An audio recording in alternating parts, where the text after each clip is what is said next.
The guaranteed offer is the easiest way to sell your home. It's really simple. We bring you an all-cash offer. You close in as little as 21 days. No home inspections, no lockboxes, no open houses. Go to markspain.com to get a guaranteed offer and start packing.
So back it down, like a nigga on my chain. Me and Huey ain't the same on the game. Hey, and if you like it or not, keep the energy you had with Barack. It's 9:08 on Super Talk 99.7 WTN. My name is Chris Hand. For the first time in many, many years, you woke up today and Donald Trump was your president. How's it feel? You feeling good? I'm feeling pretty good. This is Bryson Gray underneath me. Middle Tennessee's own Christian rapper.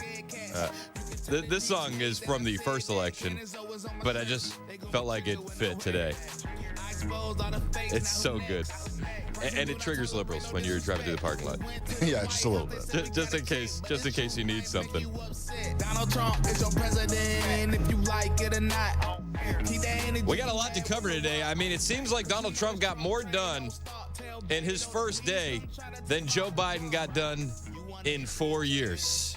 It's absolutely insane, completely historic. What are your thoughts on it? 615-737-9986. I really want to focus on your reaction as we get things going, because yesterday was nothing short of historic, and it was like drinking through a fire hose. I mean, you're going through these executive orders. Federal workers got to return to in-person work immediately. Withdrawing from the Paris Climate Treaty. Government censorship directed to halt. We've ended the weaponization of the federal government. All agencies are directed to investigate solutions for the cost of living crisis. We have a freeze on federal hiring temporarily. And that's before we even get to the southern border. Are you watching? It's been wild. We're out of the World Health Organization, too. Yep, Donald Trump withdrew us from the World Health Organization. Good. Don't need them. The World Health Organization is asking Trump to reconsider his withdrawal, and I hope that that's a hard pass. They say the World Health Organization regrets the announcement that the United States of America intends to withdraw. WHO plays a crucial role in protecting the health and security of the world's people. Oh, do you? Do you? When was that? When was that? Asking for a friend. Yesterday was unbelievable. I had we were watching all the festivities and all the inauguration stuff. My kids had an inauguration party, which they were very excited to make an American flag fruit platter with strawberries, bananas, and blueberries. It was adorable. Kids are adorable. They had a great time at their inauguration party. Shout out to our friends that invited them over. But we came home after that, and we're watching all the stuff on TV, and we're waiting for Trump to get to Capital One Arena, and I had to leave, right? So I had to take the kids to hockey practice. So then I listened to Trump's Capital One stuff live on the air with Murphy, who was broadcasting live, did a fantastic job. And then I go to hockey, and then Brooks has his practice, Kennedy has her practice. So we're always at the hockey arena Monday nights. So it's like boom, boom. And then I come back, and I see my wife in the same spot on the couch, and she's still watching all the inauguration stuff. I said, "Wow, you're really enjoying this." She's like, "It's too cold. I couldn't get up to get the remote." I'm like, "Sure. You're soaking in the history," and I don't blame you. It was crazy. 1,500 January 6th prisoners have been pardoned or commutated their sentences, which is just fantastic. I took a tempered approach yesterday when I was thinking about the pardons, and I said, maybe I was trying to make sure my own expectations were realistic, but I was like, okay, maybe we'll get 200, 300 pardons. The low-hanging fruit, the grandma in between the velvet ropes that walked in to pray, the guys that were walked in by security, had the doors held open. Maybe we would get that. 1,500 J6 prisoners pardoned yesterday. Unbelievable. And I mentioned it on the Cross with Dan, but it's worth mentioning again. Sarah Maccabee, who is a friend of the show, great lady. Her husband, Ronald Maccabee, former Williamson County Sheriff, after 1,252 days in captivity, he was released at 11:15 last night. Amazing. Absolutely amazing. We have been praying for them, and it's, God is good, and he won't waste your pain. Sarah Maccabee has become a force as she's fought to defend these J6 prisoners, and I just give her all the credit in the world, and I'm so glad that her family is back together today. We're gonna try and figure something out down the road where we can have a longer conversation with her and Ronald. Dan mentioned it, and I think he's absolutely right. I hope her advocacy continues because she is a firecracker, and we need 1,000 more Sarah Maccabees standing in the gap. Stand in the Gap Foundation is her organization. She was raising money to have J6 prisoners' families be able to visit them because, a lot of these people weren't in prison anywhere near their family. So she would raise money for flights. She would raise money for appellate court lawyers. She was fantastic, and I'm so thrilled for her and for Ronald to be reunited, for Ronald to be out of that jail and back in the land of the free, where Donald Trump is now the president. Kimberly in Nashville, you're up first on Super Talk 99.7 WTN. What's up, Kim? Oh, good morning. I love you guys. You're calling them the wrong thing. Did you not hear what our beloved Trump said? He said the right word. They were hostages. They were never prisoners. Fair. Yeah. I loved it. I loved it. When he said that, I'm like, yes. And he looked dead at the camera, like, I meant what I said. Yep, I'm here for it. He did. He's called them that over and over again, and I appreciate the call. You're right. They were hostages. They weren't prisoners. This is Donald Trump yesterday at Capital One Arena. It's one of the great offices in history. Even if it wasn't beautiful, it's the Oval Office, but it is beautiful. And we love the Oval Office. It all starts with the wars start and end there. Everything starts and ends at the Oval Office. We love it. But we're going to go to the Oval Office. We're going to release our great hostages that didn't do, for the most part, they didn't do stuff wrong. You take a look at what went on, and look what happens in other parts of the country. In Portland, where they kill people, they destroy the city. Nothing happens to them. In Seattle, where they took over a big chunk of the city, nothing happened. Minneapolis, where they burned down the city, nothing happened. Essentially, nothing happened. All they want to do is go after the J6 hostages. A 76-year-old grandmother was arrested the other day because she was looking, I think because she was looking at the Capitol or something like that. No, we're not going to put up with that crap anymore. No, and you know what? He got to that Oval Office and he signed a pardon for 1,500 J6 hostages. Unbelievable. Donald Trump was asked when he walked into that Oval Office by a reporter, what does this feel like for you? How are you feeling? You know, is this better than it was in 2017? Mr. President, what was it like walking into the Oval Office this evening? Oh, what a great feeling. One of the better feelings I've ever had. Do you like this town better now than in 2017? Well, we're very experienced now. You would say nobody's ever had experience like I have. I've dealt with some very good people. I've dealt with some very bad people, and I know who the bad ones are and the good ones are. You know, don't forget, I was very successful in primarily the real estate business. And people used to say, who's worse, a politician or a vicious real estate developer? And I'd always say, you know, the real estate developer is far worse. But after about 3 months and getting to know scum like Adam Schiff and other people like that, I said, no, actually, real estate people are quite nice by comparison. You said you I just love any opportunity to drag Adam Schiff. Get ready. The liberal media, the liberal establishment, the deep state, the Democrats in general are going to have a long 4 years now that Dad's home. You know, when Joe Biden took office, they told us the adults were back in charge. Remember that? Do you remember that? But I think today we can officially say, no, the adults are now back in charge. We're not going to have topless transgenders on the White House lawn shaking their thing anymore. We're not going to have disastrous withdrawals via our military, or we're not. We're not going to handcuff our own nation any longer. Dad's home. And I'm here for it. You know, yesterday at Capital One Arena, he's signing all these executive orders live in front of a crowd, which is just fantastic. Something that only Donald Trump could do. And as he's doing this, he's signing order after order. He looks at the camera and he says, could you imagine Biden doing this?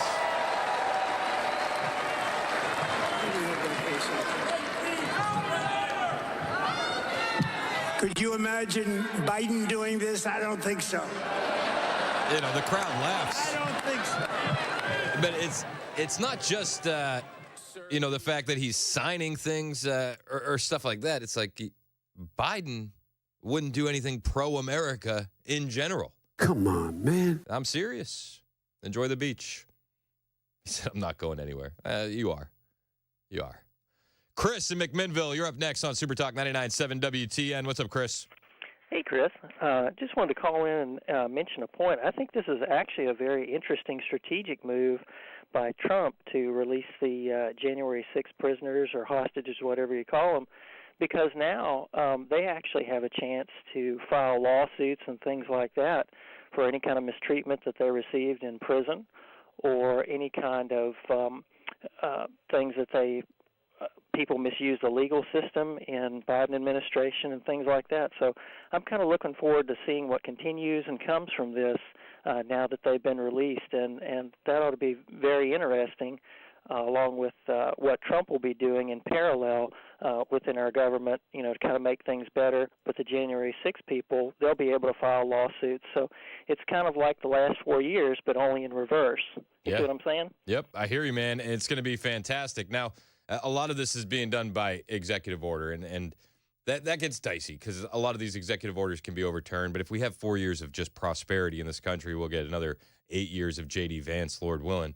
But the J6 prisoners being released, fantastic. You're hearing conversations of, you know, the D.C. gulag not letting some of these prisoners out. You're seeing reports on Twitter that some of this is being delayed. These guys have waited, you know, 3 years, 4 years. It's if it takes another day or two, they're all going to be released. So I hope everybody just tempers don't flare as people are getting frustrated because I'm hearing that people are calling these prisons and they're getting hung up on. They're getting stonewalled on their requests to get their J6 defendants out. And then you got somebody at the Bureau of Prisons who said that they would be released at 3 a.m. No other prisoners doing this. D.C. jail is blatantly disobeying Trump's order. It doesn't shock me, especially when you hear from D.C. That D.C. is disobeying Trump's orders. These people are irate, absolutely irate, and completely brainwashed by the leftist media. And you heard it yesterday all day on CNN, MSNBC. Oh, how could he let these rioters out? He let the rioters out. It's like you show a video of people walking through the velvet ropes. It's like, were they rioters? Were they all rioters? Yeah, some people did some things that they probably shouldn't have, but I think they've served their time. 1,500 J6 hostages pardoned or commutated yesterday. Unbelievable. Day one. And we haven't even gotten to the border. We haven't even gotten there. The mainstream media, well, they have a new focus, and the new focus is Elon Musk is a Nazi. Did you hear that? Yeah, Elon Musk is a Nazi now. I'll explain that when we return. Elon, spoiler alert, not exactly what you would consider a Nazi, but it didn't stop the mainstream media from dragging him as best they could. Real quick, though, it's Chris Hand here from my friends at the Glock store. When I go to train, and I should be going more often than I do, I think we all can agree with that. We all should be training more. But when I do train, I do it at the Glock store and the shoot270.com indoor ranges. Private shooting rooms, personal instructors. You shoot less, you learn more every single time. You're not in a multiple lane range with a stranger shooting next to you. You are in the privacy of a shooting room with an instructor. It's the best way to learn. And if you got somebody in your life that's nervous about firearms, doesn't know where to start at the Glock store, man. That's the best place to be, the shoot270.com indoor ranges. And all month long, when you book a session at shoot270.com and you mention my name, you get to shoot a full auto H&K suppressed MP5 for free. It is a fun gun to shoot. You can do it for free. The right way to train, personal instructor, private room. You need to do it at the Glock store in the incredible and comparable shoot270.com indoor rooms. Only in Nashville, only at the Glock store, minutes from the airport and worth the drive from anywhere. Book your session right now, shoot270.com.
A prisoner swap took place early this morning. We'll tell you about it. Also, the nation's top diplomat is sworn in. We've got those stories up ahead here at 9:30 on Super Talk 99.7 WTN. It's 9:27 on Super Talk. Thank you, Joan Jones. Show's brought to you by Better Water LLC. Get a water filter, betterwater.com for your home or business. President Trump. Oh, it feels good to say, doesn't it? President Trump was busy yesterday. 42 executive orders, memoranda, and proclamations, 115 personal actions, over 200 executive actions. And he did all this while taking questions from the press constantly. Promises made, promises kept. You'd expect the mainstream media to be kvetching, and they are. They are. A lot of the focus was on Elon Musk. Did you know that Elon's actually a Nazi? Yeah.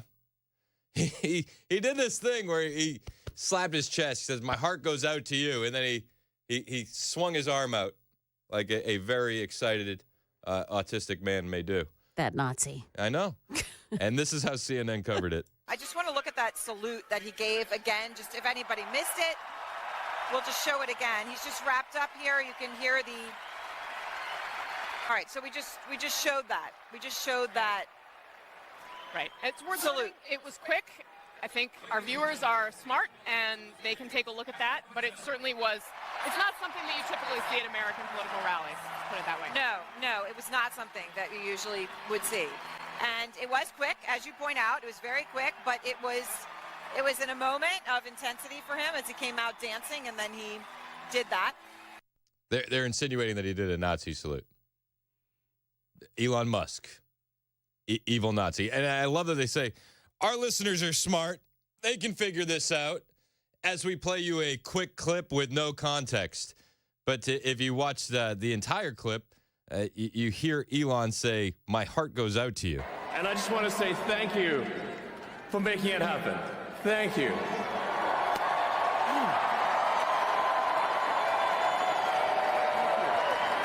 My heart goes out to you. Yeah, my heart goes out to you. Now, listen, it's not just CNN. Our own Phil Williams, a bastion of journalistic integrity here in Middle Tennessee, said, "Wow, checking in on hate group chats, and they're absolutely buzzing by what they perceive to be a Roman salute by Elon Musk.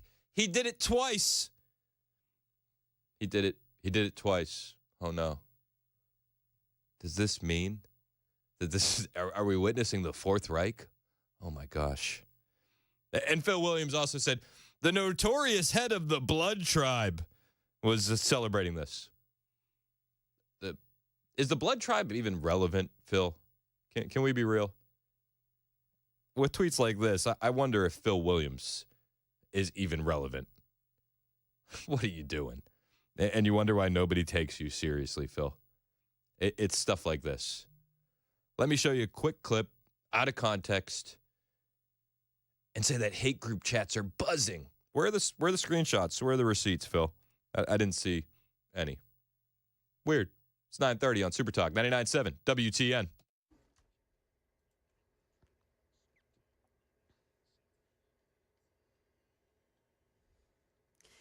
Good morning. It's now 9:30. I'm Joan Jones with your top stories. Got to watch it this morning as the cold weather is stalling out right over Middle Tennessee, and forecasters say that the cloud cover that you see today may actually release some snow showers, but there's no accumulation expected here. Tonight, the winds will increase, pushing wind chills to 0 and below. Now, breaking this morning, 2 Americans have been freed in a prisoner swap between the U.S. and Afghanistan's Taliban. It's in exchange for a Taliban figure who had been imprisoned for life in California on a terrorism conviction. One of the Americans released today is Ryan Corbett, who was in Afghanistan on business when he was abducted in 2022. The identity of the second American is not yet known. Happening this morning, Marco Rubio sworn in as Secretary of State. He talked to reporters about his pledge as the nation's top diplomat. Everything we do must be justified by the answer to one of 3 questions. Does it make us stronger? Does it make us safer? And does it make us more prosperous? If it doesn't do one of those 3 things, we will not do it. Today, confirmation hearings are underway for Veterans Affairs. Secretary pick Doug Collins before the Senate Committee on Veterans Affairs.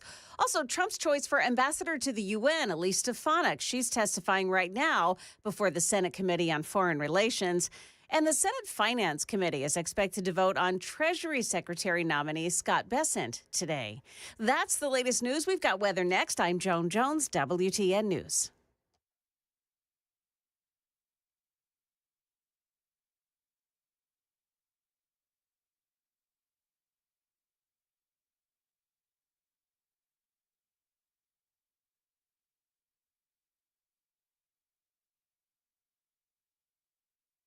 Hey, what's up, guys? It's Matt Murphy in the middle of downtown Franklin, Tennessee. We've talked so much about Savory Spice. I thought, why not show you the place? So let's go on in and see what's popping at Savory Spice. As I've always said, you will smell the spices even before you walk in. I can smell them right here in the doorway. Come on in and let's introduce you to the one and only Holly, who is the owner and proprietor of Savory Spice. Say hey, Holly. Hello, everyone. Now, enough about Holly. Let's talk about spicy and easy products like the incredible taco soup, which, as I said, you put this in a crock pot, you put all the ingredients that it tells you to buy right there, you put the spices in, and it's so easy. So if you don't know what you're doing around the kitchen, it's a perfect way to find your way around the kitchen, as is the Mediterranean dill risotto. Now, for the holidays, pumpkin pie spice. What doesn't it have, Holly? Pumpkin. Doesn't have any pumpkin in it. That's a fun fact for all of you kids out there. Now, if you stop by Savory Spice, either in the Franklin location or at L&L Market, you can get yourself a sample of the dill dip, which is my absolute favorite. Just tell them Matt Murphy sent you to Savory Spice with purchase now. So come by Franklin or L&L Market in Nashville and come see Holly and the entire crew at Savory Spice.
Well, watching Donald Trump's day today, I'm just struck by the fact that we have a president again. I mean, look at this guy's day. 3 speeches, 196 executive actions, holds a 90-minute press conference narrating each one as he goes along. I mean, Joe Biden could not and would not offer the kind of transparency or vigor to the American people that we got here on day one from Trump. And tonight, Trump's going to throw on a tux and go to 3 balls. I mean, he's having an active day. I think it's going to be a massive amount of contrast here for a presidency like what we're going to see out of Trump and versus what we've had out of Biden. I was watching Trump today, and Van and I were talking earlier today, watching him walk down the hall of the Capitol, and the words that came to mind to me were gritty, resilient, determined, and audacious. There's not like a more perfect advertisement for the value of these qualities in modern America. I mean, you think about all the things that happened to him. Winning, losing, the court cases, nearly being assassinated. It's rather audacious what he has accomplished, winning this election and taking office today. And you said you were in shock. Well, Republicans are in awe. Republicans are in awe. That's Scott Jennings last night on CNN. It's Super Talk 99.7 WTN. I'm Chris Hand. Show's brought to you by Better Water LLC. Get a nice water filter, betterwater.com for your home or business. You got a take from yesterday? 615-737-9986. You can text in. You can call in. It was just one thing after another, and he didn't stop. I bet you he got 3 hours of sleep last night, and he's back at it again today. He's already running and gunning today. President Trump is going to make a major infrastructure announcement later today. The press secretary said 4 o'clock. I'm assuming that's Eastern, so probably around 3 o'clock our time. He's not going to stop. He's not going to stop. And I'm here for it. I'm here for the liberal meltdowns. I'm here for the Republican wins. And I'm here to get this country back.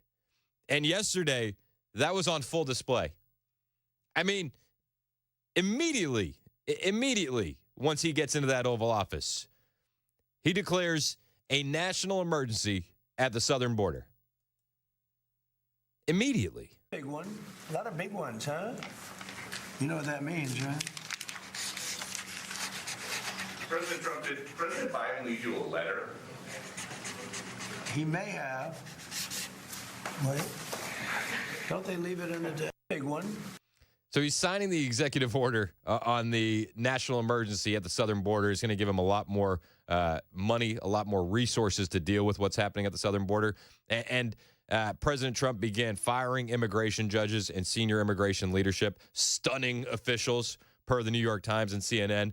Trump has halted admissions of refugees. Nearly 1,660 Afghans are having their flights canceled to the U.S., per Reuters. And let's you want to play a little game? Let's play a little game, okay? Tell me what this sound is. You ready, Mason? You tell me what this sound is.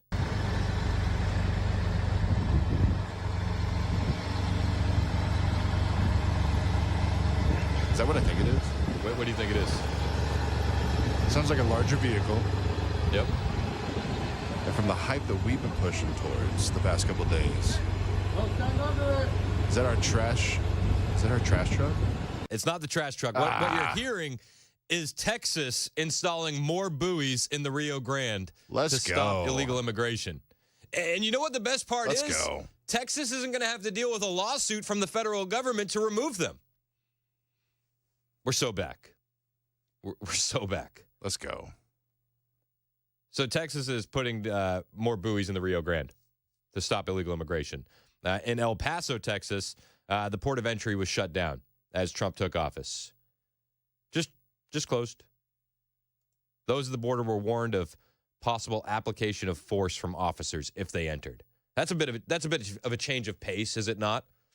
The El Paso port of entry has temporarily closed up upon President Donald Trump taking office. Police stood guard as Trump was sworn into office on Monday, where he will enact a slew of executive orders. They shut it down. This is after the CBP One app had been shut down. It's happening so quickly. So quickly. The Lake and Riley Act passed yesterday, the Senate. So, things are just happening fast and furious. 33 Democrats voted against it. They say 33 Democrats voted against it. It was really 35. Two of the people that voted against it are independents, and one of those independents are Bernie Sanders. So 35 Democrats voted against it. Let's be honest. The Lake and Riley Act. So now you're going to be able to hold a guy for shoplifting. So Jose Ibarra, the guy that killed Laken Riley, the illegal alien that killed Laken Riley, he was released And that's not going to happen anymore. This stuff is going to save lives. Trump also went with the Alien Enemies Act to deal with the migrant invasion and drug cartels. One of his first acts of president. He's invoking the Alien Enemies Act of 1798. He's using that as his main tool to confront the invasion that's happening on the southern border and the crimes that are being committed by the Mexican drug cartels. Trump also stated that he will designate the drug cartels as terrorist organizations, which happened yesterday. It's like we're drinking through a fire hose. We're drinking through a fire hose. This guy just keeps going and going and going. He was asked in the Oval Office if he would send the military into Mexico to deal with the cartels. I've said it time and time again. I'm over the forever wars in the Middle East, but if you want to get me to support a war, let's go after the drug cartels in Mexico. And public safety threats. Again, crisis at the border, but it goes beyond that, and it implicates other executive powers as well. Yeah.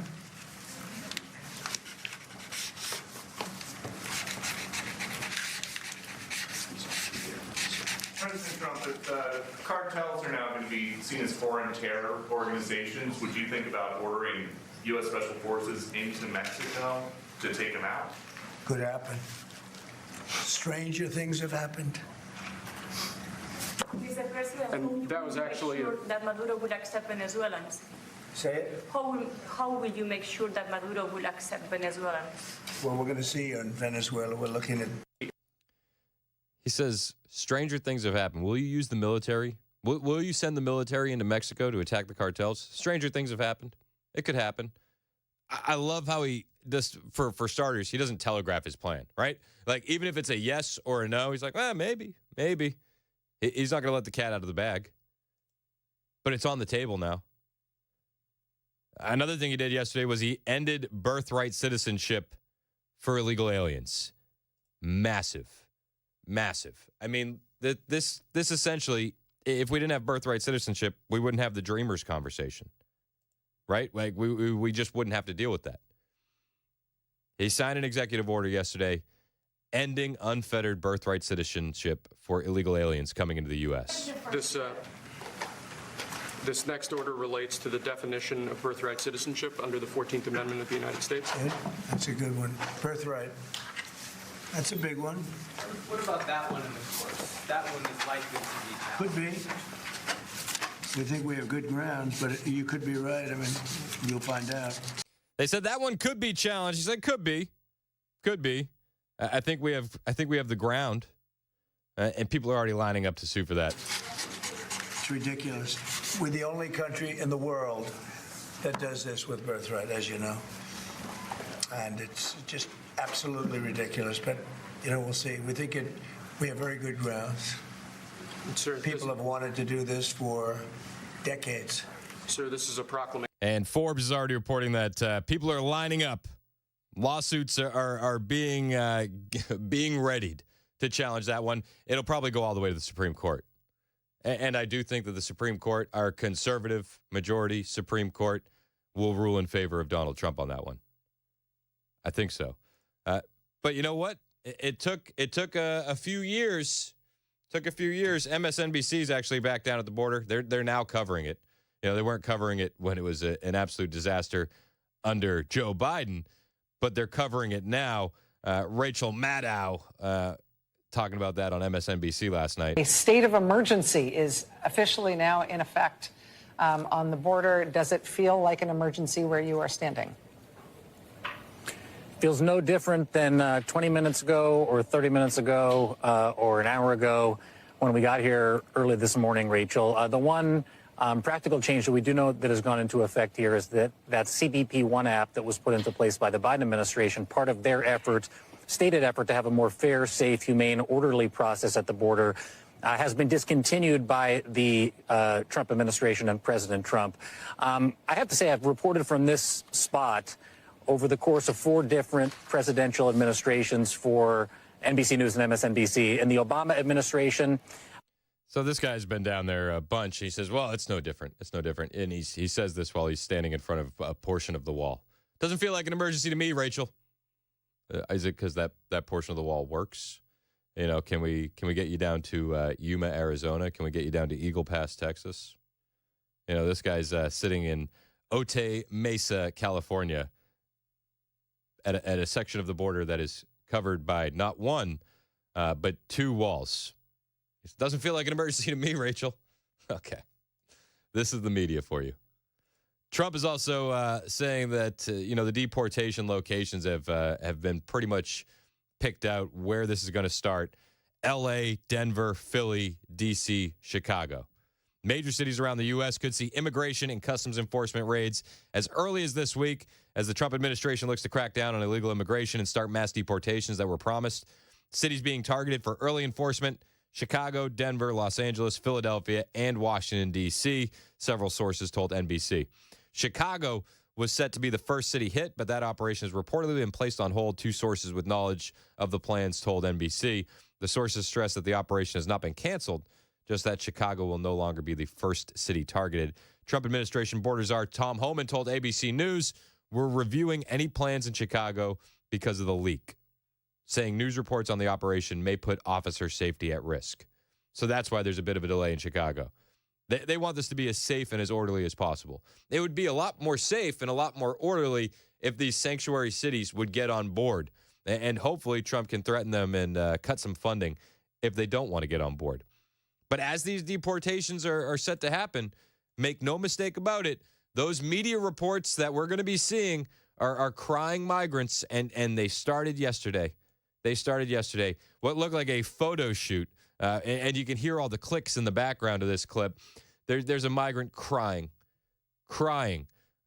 because the CBP One app had been shut down, and because mass deportations are going to start.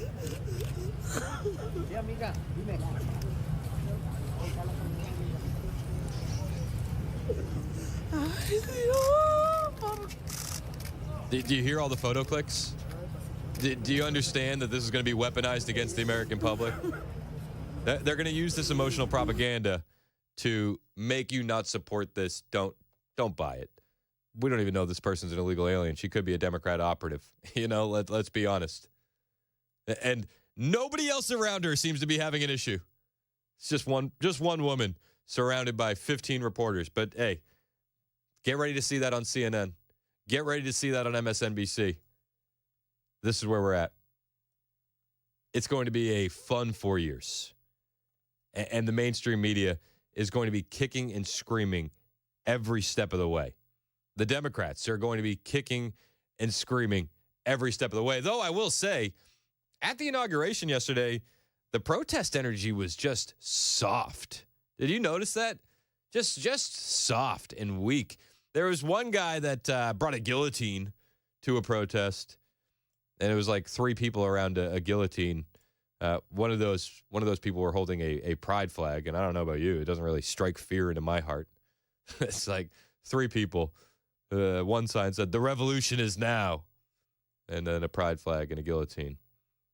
I'm not exactly scared of that. The protest energy was soft. It seems like a lot of that energy has essentially dried up. It's just wild. The resistance is coming, but I think it's going to be a lot softer than it was last time. It's 9:50 on Super Talk 99.7 WTN. Again, we had some great coverage yesterday of the inauguration, and shout out to Brian Wilson for joining the show, and shout out to our friends at Busy Bee Plumbing, Heating, and Cooling for paying his way down there and sponsoring the trip. The guys at Busy Bee are just patriotic supporters of this radio station in this country, and if you need some help with your HVAC system, call the best. Call Busy Bee Plumbing, Heating, and Cooling, your Rude Pro partner. And when it comes to HVAC, they got a ton of deals. Free air duct cleaning with the purchase of a new complete whole home AC. Free air duct cleaning package upgrades. You buy that middle package, you get the deluxe package. You can get a free furnace checkup with any heating repair service, or 15% off indoor air quality products. And how about this? A complimentary smart thermostat with any HVAC replacement. Then you can control your comfort from anywhere. They also have some great plumbing deals and more. All you got to do is call your Rude Pro partner. When you need satisfaction guaranteed, you call Busy Bee HVAC, 615-775-7833, 615-775-7833, busybeehvac.com.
Why drivers are spinning out this morning in one Westmead neighborhood. Also, a Senate panel advances one of President Trump's nominees. Those stories coming up at 10 o'clock on Super Talk 99.7 WTN. Thank you, Joan Jones. 9:57 on Super Talk. Show's brought to you by Better Water LLC. BetterWater.com for a great water filter. So we're already getting crying migrants at the border. And it's going to get a lot more very, very soon. I actually saw a story. This is from Christianity Today. Have you ever heard of Christianity Today? It's a magazine. Mm-hmm. They sent an email out. Good morning. This note will seem like a blast from the past to several of you, but I'll let you in on my new perspective as executive editor of Christianity Today. We have reporters in New York, Chicago, Washington, and other cities who will be covering what happens to immigrants and refugees beginning on January 20th. But I'd like to have someone on the ground in or near cities like Minneapolis, Denver, Tampa, Atlanta, Nashville, San Francisco, Boston, and others that experience raids on businesses or schools, separation of parents and children, hurried flights out of the country, churches declaring themselves sanctuaries, etc. So I'm casting the net wide and writing to you because I have respect for your intelligence, honesty, and accuracy. If you see something in your own community, would you be willing to say something to our editor who will be putting together information from around the country? I'm not asking for any heavy lifting here, just an email note on an incident you become aware of. Let me know if that's something you could do, and also indicate whether you might be willing to follow up if Christianity Today asks you to do some actual reporting, for which there would be compensation. So they're already reaching out to people, offering money to find these stories. Now let's also put in perspective.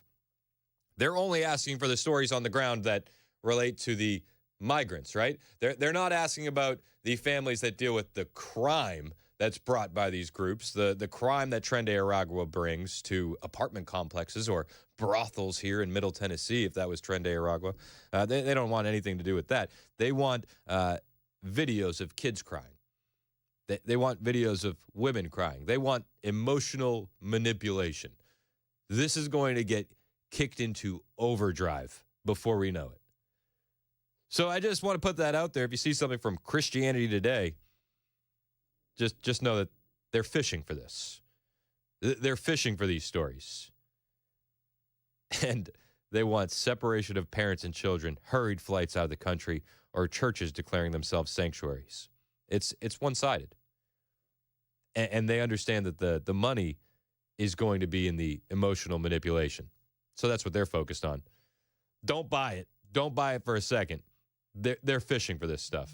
And I would almost even bet that if you reached out and had a video of a migrant crying and it was just faked, they'd probably run with it too. Because these people are so thirsty to drag Trump through the mud and make him seem like an evil dictator that they probably wouldn't even fact check it. Just my opinion. It's 10 o'clock on Super Talk 99.7 WTN.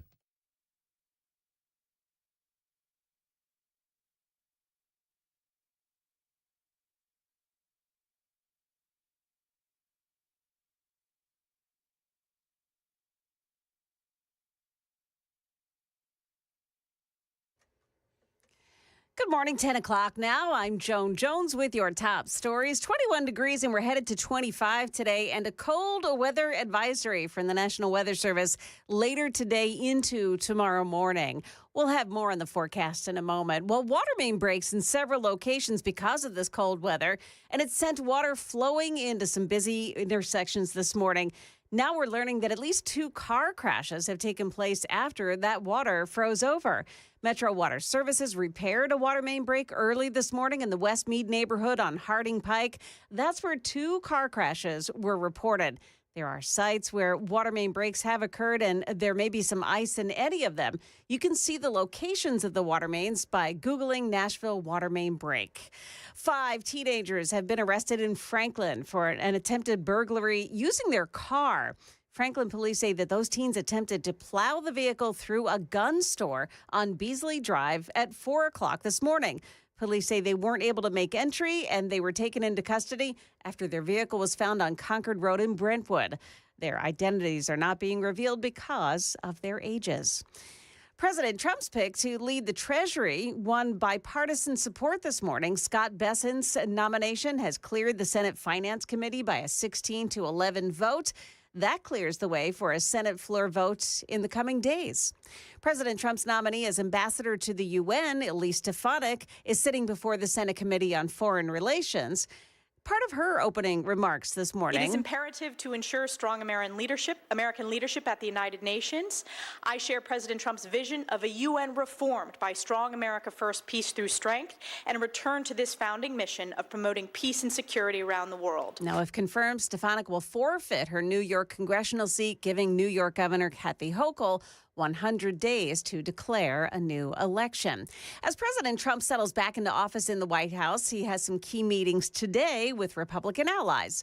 ABC's senior political correspondent Rachel Scott. Today, on his first full day in office, President Donald Trump is expected to meet with the Speaker of the House, Mike Johnson, and also Senate Majority Leader John Thune. I'm told those meetings will be happening separately this afternoon inside the Oval Office. The president pushing his party to pass one big, massive bill that could contain everything from the border to also energy and tax policy as well. Trump is expected to make a major announcement on infrastructure later today. Well, you know it's cold when it's snowing in Houston, Texas. It feels like temperature right now in the teens. It is not every day that you can say those words here in Houston. Major concerns keeping people off the roads and keeping the power on. ABC's Victor Akendo reporting. That's the latest news. We've got weather next. I'm Joan Jones, WTN News.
It's 10:06 on Super Talk 99.7 WTN. The show is brought to you by Better Water LLC, betterwater.com for a water filter.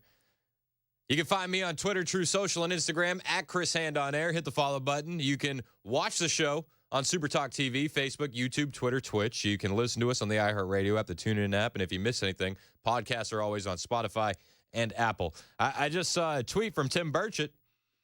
Said, I was just informed by Chair Lady Marjorie Taylor Greene that I will be on the Doge committee. I appreciate the Chair Lady very much. I'm actually working to get Tim Burchett on the show to comment on that and more. I hope it doesn't rule him out for governor. Maybe I'll ask that too. Put him on the spot. I don't know. I like the idea of Burchett as governor. Just me. 615-737-9986 if you want to comment on anything that happened in the past 24 hours, which feels like it feels like a year's worth of news in the past 24. Steve in Franklin wants to talk about Jan 6 hostages. What's up, Steve? How you doing, man? Good morning. How are you doing? I'm good. What do you got? Yeah, I kind of two things, and I can't agree more with all the activity that's going on. What you were talking about, love it. But with Trump and all the executive orders, but I got two things. One, would you be for doing away with the pardon power for everybody, for all the presidents, the governors, what have you? And number two, if you think that, because I'm tired and sick of Biden pardoning everybody, Trump pardoning everybody that he is pardoning, Bill Clinton when he was doing it, they all abuse it. And I just think Lady Justice is sitting in the corner crying over all these pardons. And number two is, if you think some of the Jan 6ers should be pardoned or not pardoned, where do you draw the line personally? I mean, I'd look at every case by case. You know, he pardoned 1,500 of them. I think it's a double-edged sword on the pardon power. You can get upset about Fauci and Liz Cheney and all that, but we can also celebrate what happened with the J6ers yesterday. I don't think so, man. Those people are, not all of them, but they're guilty as hell. Well, how long do you think that they should be spending in a gulag? Well, that's commuting. You're talking about commuting. Well, he commuted some of them. And he pardoned a lot. He pardoned nearly all of them, yeah. Yeah. Commuting and pardoning are different. I mean, pardoning is you're off scot-free. Commuting is your sentence being cut off, and that's, whatever. I'm not so concerned about those, but, I mean, the pardoning is just wiping the slate clean. These people are beating up cops. Not all of them. Not all of them, man. No, I know. Absolutely. You're totally right about that. But, I mean, why are we pardoning Proud Boys? Well, he didn't. Actually, the Proud Boys and the Oath Keepers got commutations. So that sentence is sticking with them. Well, that's better. I like that much. But I don't even know why you do that. Hell, I mean. Because listen, Biden pardoned his entire family. And he pardoned Fauci back to, 2014? Like right when the ban on gain-of-function research started. Weird timing. Biden gave him a green light to do this. And by pardoning them, it's out of the way now. And we can move on. Well, I mean, we pretty much moved on anyway. From the January 6th with Trump getting in office. But one of the promises he made on the campaign trail was that he was going to get them out. And he fulfilled that promise. So promises made, promises kept. And I think we're going to get, and I appreciate the call, Steve, we're going to get a pardon for Ross Ulbricht pretty soon. And, the Silk Road guy. And this is, he didn't do anything illegal. He set up an online marketplace. But that was another promise he made on the campaign trail at the Libertarian National Convention, where Trump went and spoke. He said, I'll pardon Ross Ulbricht on day one. And it looks like that's going to be coming through today. I'm not a fan of getting rid of pardons altogether. I'm not. We can be angry at the ones that Biden gave for good reason, and we'll talk about that in a little bit. But to say that he shouldn't have pardoned those Jan 6ers, I'm not with you. But I did think it was going to be a lot smaller than it was. Maybe I was tempering my own expectations. I thought we were going to see 300, 200, 300, and then it was going to be case by case for the rest. He just went in and ripped the Band-Aid off, and I'm here for it. Mike in Morrison wants to talk about Doge. What's up, Mike? Hey, it sort of surprised me yesterday that I learned Vivek Ramaswamy, one of my favorite guys, that he's no longer going to be heading up Doge, and I also heard Elon Musk might not be doing it either. I was just wondering why. Yeah, the Vivek one surprised me too. I've not heard that about Elon. I mean, just yesterday, Elon was giving a speech at the Capital One Arena saying, I'm going to work my ass off for you guys. I think Elon is still completely in. The Vivek one definitely surprised me. I'm with you. I thought that he was going to be a big part of that. Maybe they're looking at him for the Senate seat. I know Ohio Governor Mike DeWine doesn't like being told what to do, and he's a rhino, so I don't have a lot of faith there. Maybe he's gearing up to run for Ohio governor in 2026. I still don't understand why he wouldn't be able to do Doge. Maybe the reports that there were friction between him and staff are real. I think that it's going to take some time to get the real story behind that, but I agree. It is absolutely interesting. 615-737-9986 if you want to join the conversation. 615-737-9986. On the Biden pardons, it was wild. I mean, in the middle of the speech, Biden pardons, in the middle of Trump's inauguration speech, it comes out that Biden pardoned his entire family. Everyone. Now, I was ready for the James Biden pardon, his brother. I thought that was coming for sure. But in the last hours of his presidency, he issued pardons for James and his wife, Sarah, his sister Valerie, and her husband, John, and their other brother, Francis. And in the statement, Biden wrote, "My family has been subjected to unrelenting attacks and threats motivated solely by a desire to hurt me, the worst kind of partisan politics, unfortunately. I have no reason to believe these attacks will end." This guy. He continued, "I believe in the rule of law, and I am optimistic that the strength of our legal institutions will ultimately prevail over politics. But baseless and politically motivated investigations wreak havoc on the lives, safety, and financial security of targeted individuals and their family." The hypocrisy in this line can't be stated. Baseless and politically motivated investigations wreak havoc on the lives, safety, and financial security of targeted individuals and their families. Sound familiar? I mean, it sounds like what Trump has been dealing with the last 4 years. I think that they're guilty. I do. I think that there's a lot of skeletons hidden. And I think that we're going to see some of that come out in the wash. And a lot of these guys can't plead the fifth now because they've been pardoned. I want investigations. It's funny, though. A lot of the media just they're whitewashing over this. They don't want to talk about it.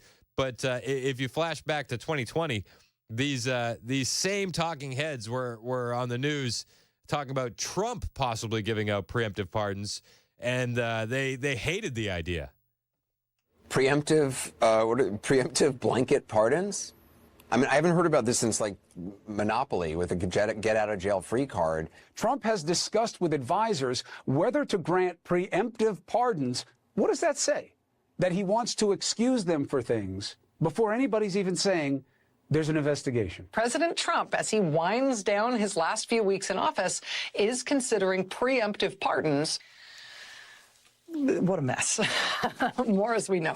Source saying that some of the president's inner circle, well, they're telling him that it would be perfectly fine to pardon his family and other associates preemptively, even though they haven't been charged with any crimes. They were very upset about it when it was Trump possibly doing it. I wish they would have that same energy today. Though, to be fair, CNN did call the last-minute pardons a stain on Biden and his family and his legacy, which is I was shocked to hear this on CNN. John King, their chief national correspondent. It's just unseemly. If you're going to do it, have the courage to do it in the light of day and explain it to the American people. It's a stain on his legacy to do. It's a stain on his legacy. I don't know how much of a legacy he had. You know, is this a stain that's going to overshadow the disastrous Afghanistan withdrawal? Is this a stain that's going to overshadow how he dealt with disasters in East Palestine, Ohio, in Hawaii, in North Carolina? Is this stain bigger than that? Is it really going to tarnish his legacy any more than it's already been tarnished? Adam in Nashville, you're next on Super Talk. What's up, man? Good morning. How are you? Good. How about you? Doing well. You know, the whole hand-wringing over the J6 pardons, pardon, except for preemptive pardons, by definition, is the absolute power of the president to pardon individuals convicted of crimes. It's this analysis in the media of how horrible it is to pardon people, J6ers, convicted of crimes. That's exactly what a pardon is, and the presidents have had that power forever. I'm with you, man, 100%. Thank you. Yeah, appreciate the call. Chris in Lebanon, you're up next on Super Talk. What's up, Chris? How you doing, man? Good. What do you think about Biden's pardons? Man, okay, so the whole big issue about people being so upset about Trump pardoning anyone. Okay, let's take it back to 100%. He pardoned Hunter. I get it. It's his son, and we would all do amazing things for our children. Facts. He knows his son is a complete freaking criminal who has been taking bribes and taking money from all these other countries that supposedly we have an issue with, and we have an issue of national security. Where is the laptop? Come on, man. Like, they've just got to no, Trump is not the great white hope, the end all be all, but he actually cares about us. And the fact that people are just so delusional, and they want to believe what they want to believe. Prior to him running for president, everyone loved him.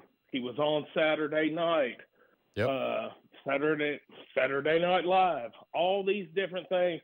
Everybody loved him. But then, oh, wait a minute, you're running for the. Oh no, we don't like that. Yeah, we want freaking racism to be number one. We want all this, and I'm half black. Like, I do not agree with, like, he's not a racist.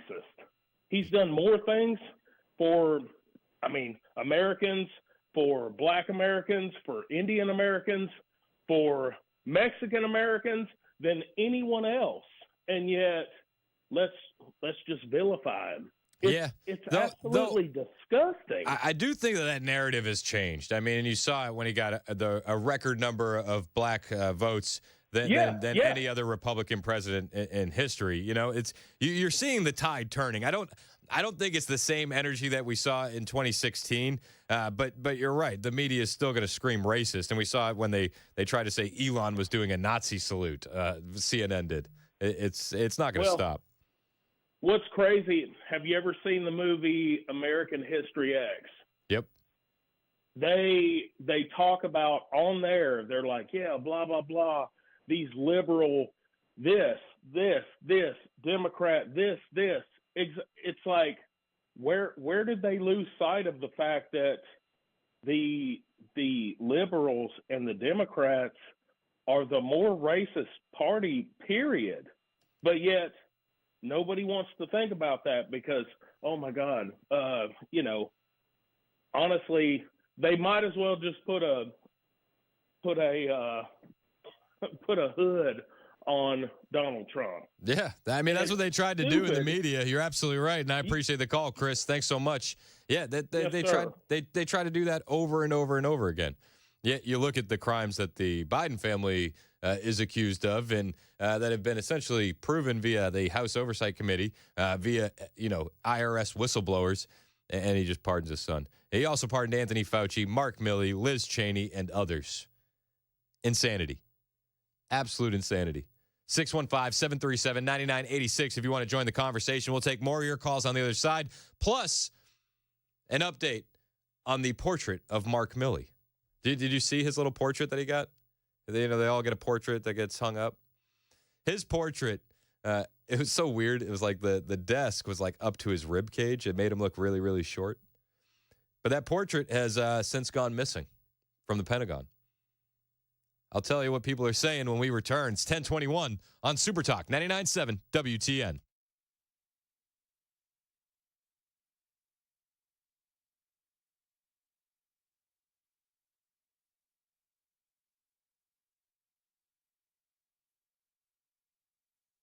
The Guaranteed Offer is the easiest way to sell your home.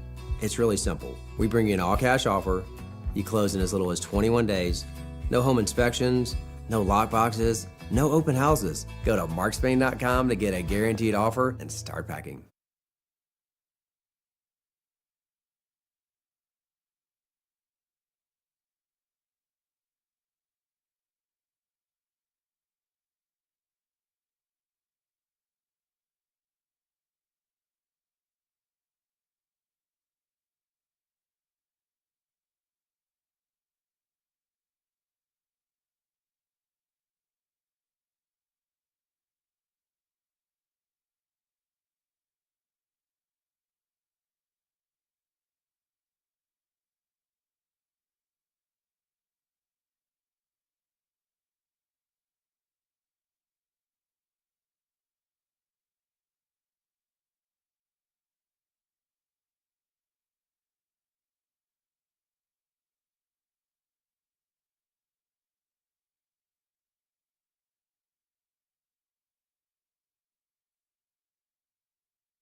More cold and more water main breaks. We've got the latest from Metro Water. Also this morning, you're fired. Get out of here. President Trump is on a firing binge. That's coming up at 10:30 this morning on Super Talk 99.7 WTN. You know, he doesn't drink or smoke. Those are his favorite kind of binges. Oh, absolutely. It's 10:25 on Super Talk 99.7 WTN. Looking forward to find out who Trump has fired in Jones's newscast. That'll be on the way at 10:30. In the meantime, the show is brought to you by Better Water LLC. Get a water filter, betterwater.com. 615-737-9986 if you want to join the conversation. 615-737-9986. Steve, who's on the road, you're up first. What's up, Steven? Hey, Chris, how's it going today, buddy? Hey, man, things are good. I woke up. Donald Trump is the president. I'm feeling pretty good. Man, finally, man. Oh, my God. I guess Joe's taking him a big, long nap, and Kamala's out planting coconut trees today. So everybody else, it's one foot in front of the other. Let's get going in the right direction, right? Yep. Amen. What are your thoughts on the pardons? On the pardons, on that previous caller,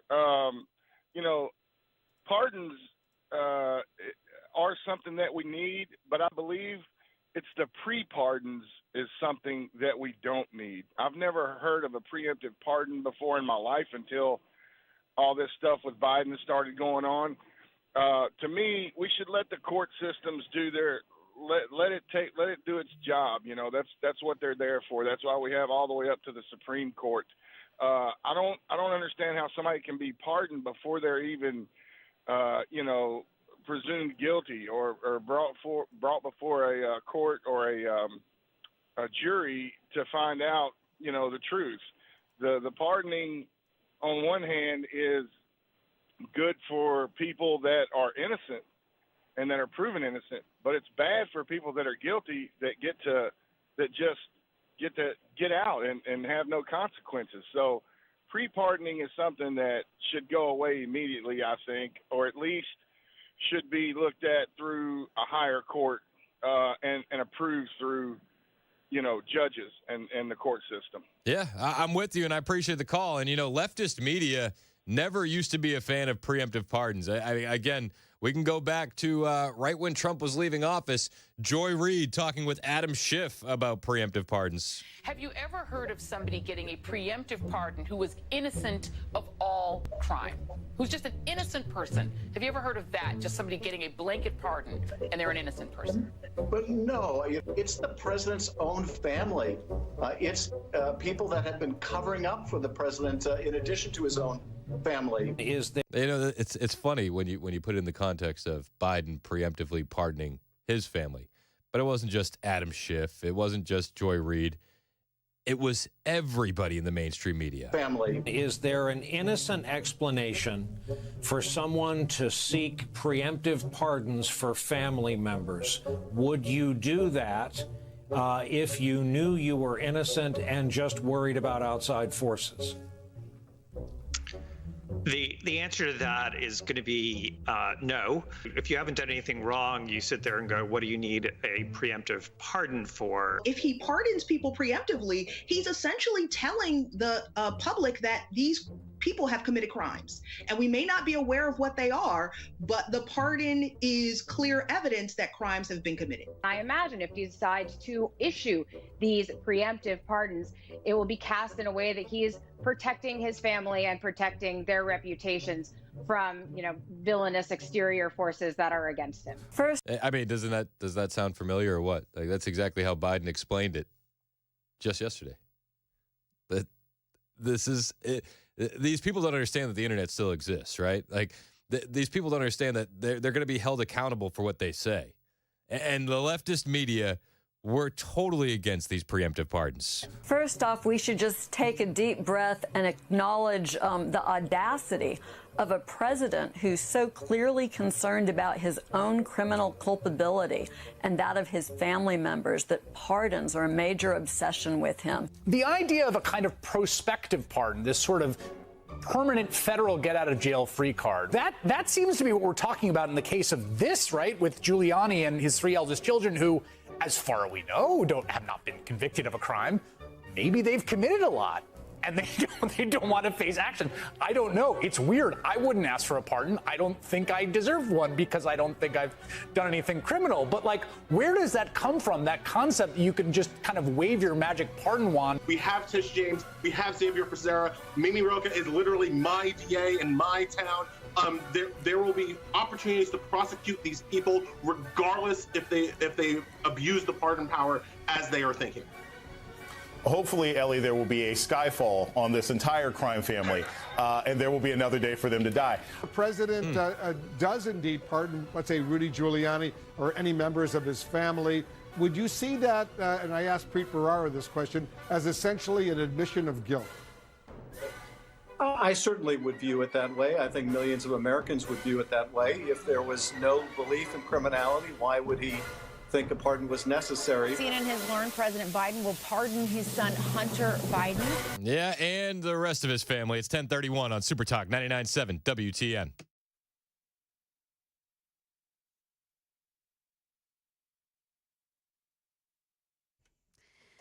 Good morning. It's now 10:30. I'm Joan Jones with your top stories. There is a growing list of active and possible water main breaks this morning in Nashville, thanks in part to the freezing weather. Now, crews are out working on Stonewall Jackson Court and Orlando Avenue in Nashville.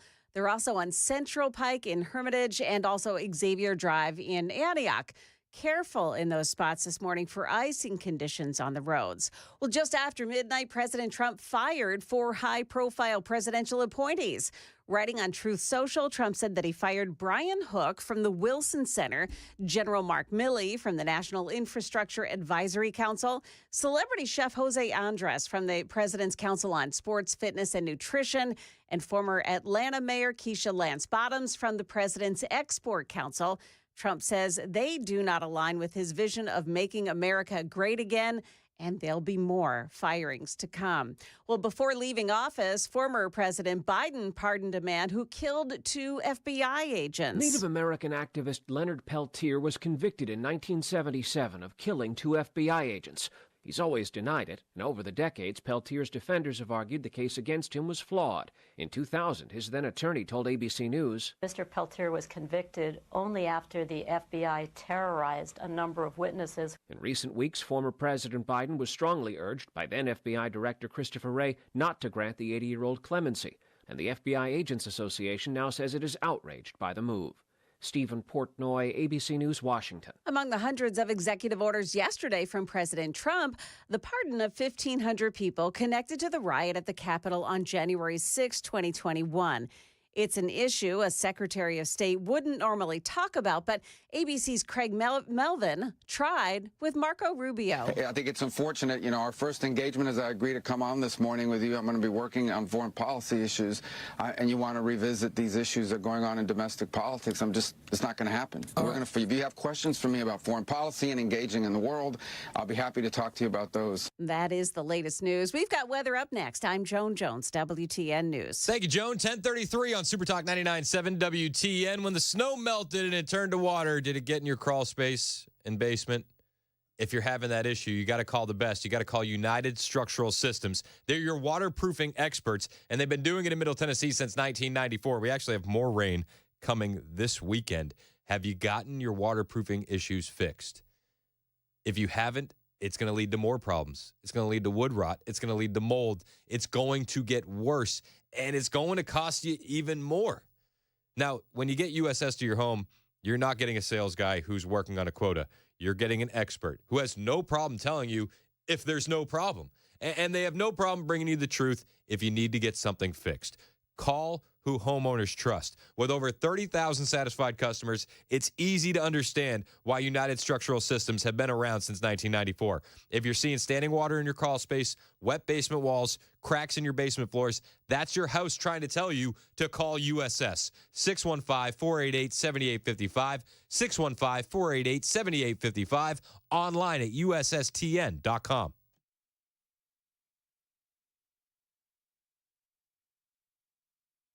Hey, what's up, guys? It's Matt Murphy in the middle of downtown Franklin, Tennessee. We've talked so much about Savory Spice. I thought, why not show you the place? So let's go on in and see what's popping at Savory Spice. As I've always said, you will smell the spices even before you walk in. I can smell them right here in the doorway. Come on in, and let's introduce you to the one and only Holly, who is the owner and proprietor of Savory Spice. Say hey, Holly. Hello, everyone. Now, enough about Holly. Let's talk about spice and easy products like the incredible taco soup, which, as I said, you put this in a crock pot, you put all the ingredients that it tells you to buy right there, you put the spices in, and it's so easy. So if you don't know what you're doing around the kitchen, it's a perfect way to find your way around the kitchen, as is the Mediterranean dill risotto. Now, for the holidays, pumpkin pie spice. What doesn't it have, Holly? Pumpkin. It doesn't have any pumpkin in it. That's a fun fact for all of you kids out there. Now, if you stop by Savory Spice, either in the Franklin location or at L&L Market, you can get yourself a sample of the dill dip, which is my absolute favorite. Just tell them Matt Murphy sent you to Savory Spice with purchase now. So come by Franklin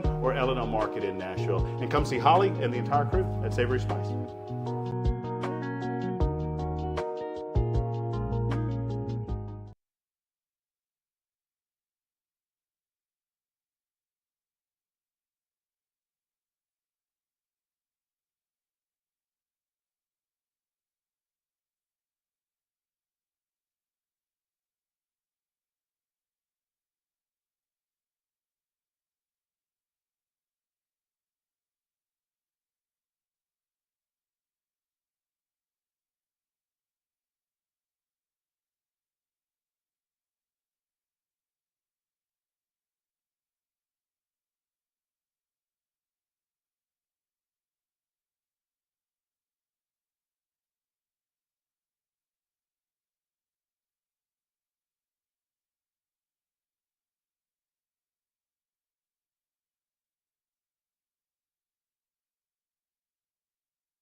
It's 10:38 on Super Talk 99.7 WTN. Hey, how are you? It's Chris Hand. Show's brought to you by Better Water LLC. Get your water filter, betterwater.com. I'm actually going out to Smyrna today, have lunch with those guys. Good guys. Good team they got over there. A lot of junk in the water. And you know what it's doing to the frogs. You got to get a water filter. I don't like them putting chemicals in the water that turn the friggin' frogs gay. I'm going to ask them if they're okay with me playing that clip after I say the sponsorship today while we have lunch. I've yet to receive word. I just think it's so funny. And any excuse to play Alex Jones yelling, I feel like we got to take it. I mean, absolutely, yeah. It's Alex Jones. It makes it memorable. It makes it memorable. Oh, for sure, yeah. You ready for a radio segue? Yesterday was memorable. Oh, just a little bit, yeah. Trump signed 118 executive orders and actions and memoranda on January 20th, 2025, within hours of taking the Oval Office. I mean, I could go through the list, but it is long. It is long. But it is like drinking through a fire hose today. The inauguration yesterday was awesome. The speech was fantastic. Chief Justice Roberts, he was a little rushed. And he kind of botched the whole deal with letting Melania get up there with the Bibles to have Trump put his hand on the Bibles. Did you see that? I noticed that. I didn't like that. He's done that before. He did that to Obama as well. It's like, you have one job, bro. Yeah, and I get they want the president to be sworn in at noon. Like, I know that's a big thing. And they nailed it. They were able to get it on there, but like, chill. Yeah. Chill. There's importance to have the Bible involved on that part. 100%. There's importance to have his hand raised properly. There's importance to the whole thing. You can't just speed through it. I just like that we have a president that at least acknowledges God now. You know, not a guy that does the sign of the cross at an abortion clinic. You know, like it's nice. Memphis religious leaders, do you know what they did today? They held a healing session to deal with the sense of hopelessness that they had on Trump's inauguration day. A healing session. Got it. What does that involve? Like, what's involved in that? I bet you they just sit in a circle and talk about their feelings. Oh, I was thinking they'd just rubbing alcohol over their bodies, putting Band-Aids. It's like, I feel better now. Here's a little Neosporin. Yeah. They all look like J.D. Vance's kids' fingers. Dave in Winchester, what do you think about the inauguration yesterday, man?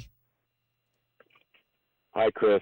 How we doing? Yeah, I'm doing great. It was phenomenal. I just came in late last night to the airport, and I'm heading back to Winchester here from Nashville. I was listening to your show, and a first-time caller to your show. I've called in to Brian Wilson's show a couple times, and the experience was unbelievable. My wife and I were invited by our Congressman Scott DeJoy. We're in Franklin County, so we're in District 4, and just had a wonderful time.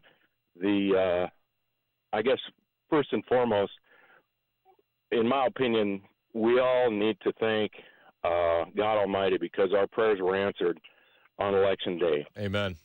And when people talk about God and having his hand in this whole thing, just like Trump said yesterday, there's a reason he's there. There's a reason he's in the position he's in. There's a reason he's still alive. Yep. And it was just a phenomenal experience. Even though the weather was cold and the outdoor inaugural was canceled, we were invited by the congressional group from Tennessee into the House of Representatives office building, and they had watch parties in there. Got an opportunity to meet, obviously not only Scott DeJoy and his staff, but also had a chance to meet Congressman Rose, and had a chance to visit with him, and a couple other things that we did. My wife and I we're originally from North Dakota, been in Tennessee here, I guess 4 or 5 years now.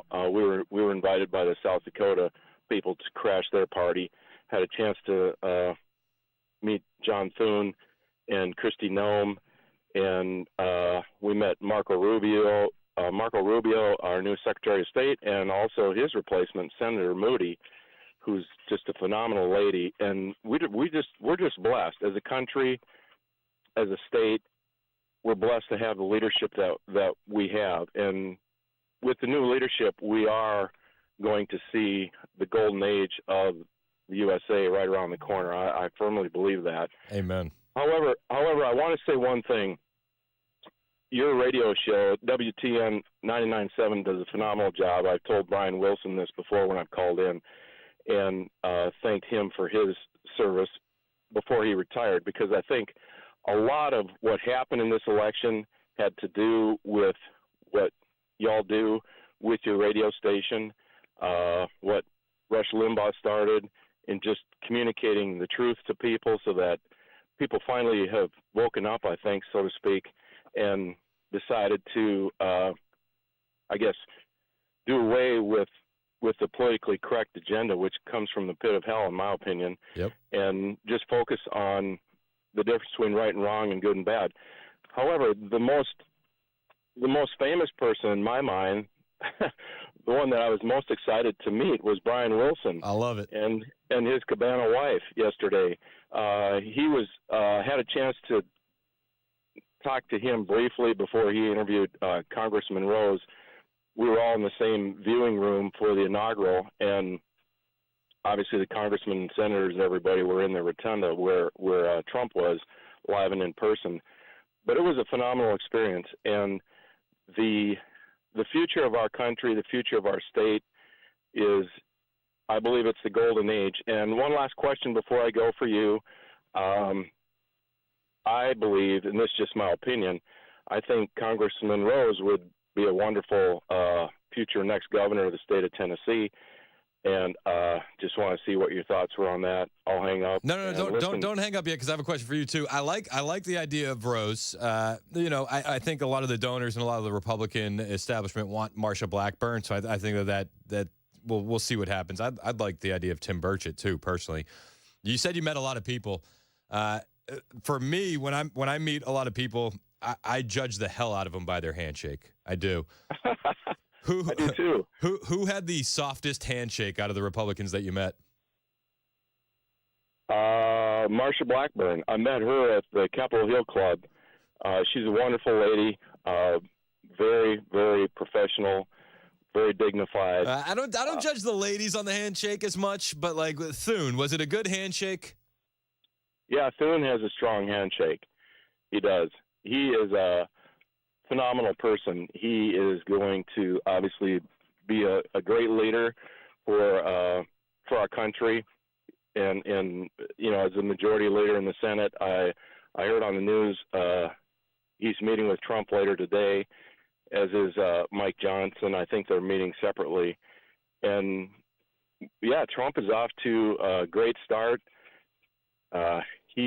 Unfortunately, we weren't able to get into the arena because it only holds 20,000 people, and the line to get in was over 7 or 8 blocks long. They said there were over 200,000 people that were trying to get into a 20,000 seat arena. So yeah, that doesn't shock me at all, and I appreciate the call, Dave, and I appreciate your input. No, I mean, anytime we would hold a turning point event for Trump, it's like it was the last one that we did at America Fest when he spoke. We were up at like 5 a.m. Like I got down there at 5 a.m. The line already stretched like 4 or 5 blocks. People had been there all night long. Insanity. Now, I love Trump as much as the next guy. I'm not waiting in the cold at 2 a.m. to get into an arena. Not my style. And kudos to the people that do it. Much respect. I can't sign up for that. Corey in the borough, you're next on Super Talk 99.7 WTN. What's up, Corey? Not much. Just out here saving the world from bugs, my friend. Let's go. And you are still anecdotally the best or favorite among bug guys. I love it. I love it. My question is that I saw online a couple of comments on social media about if Trump had won and been sworn in 2020, then he would be leaving. Not realizing, granted it's coming from liberals, not realizing if he had been in there from 2020 until now that it would probably still be a Republican. And I just want to know your opinion on that. And also that at the beginning of Biden's term that everybody was like, he's going to be, let go, put out the pasture in the first year or so, and that never happened. So I was kind of curious what you thought, what the reason for that would be. I've seen those memes as well, and it makes me chuckle. It's like, hey, liberals, if you had only not stolen the 2020 election, you'd be done with Trump by now. Which is funny.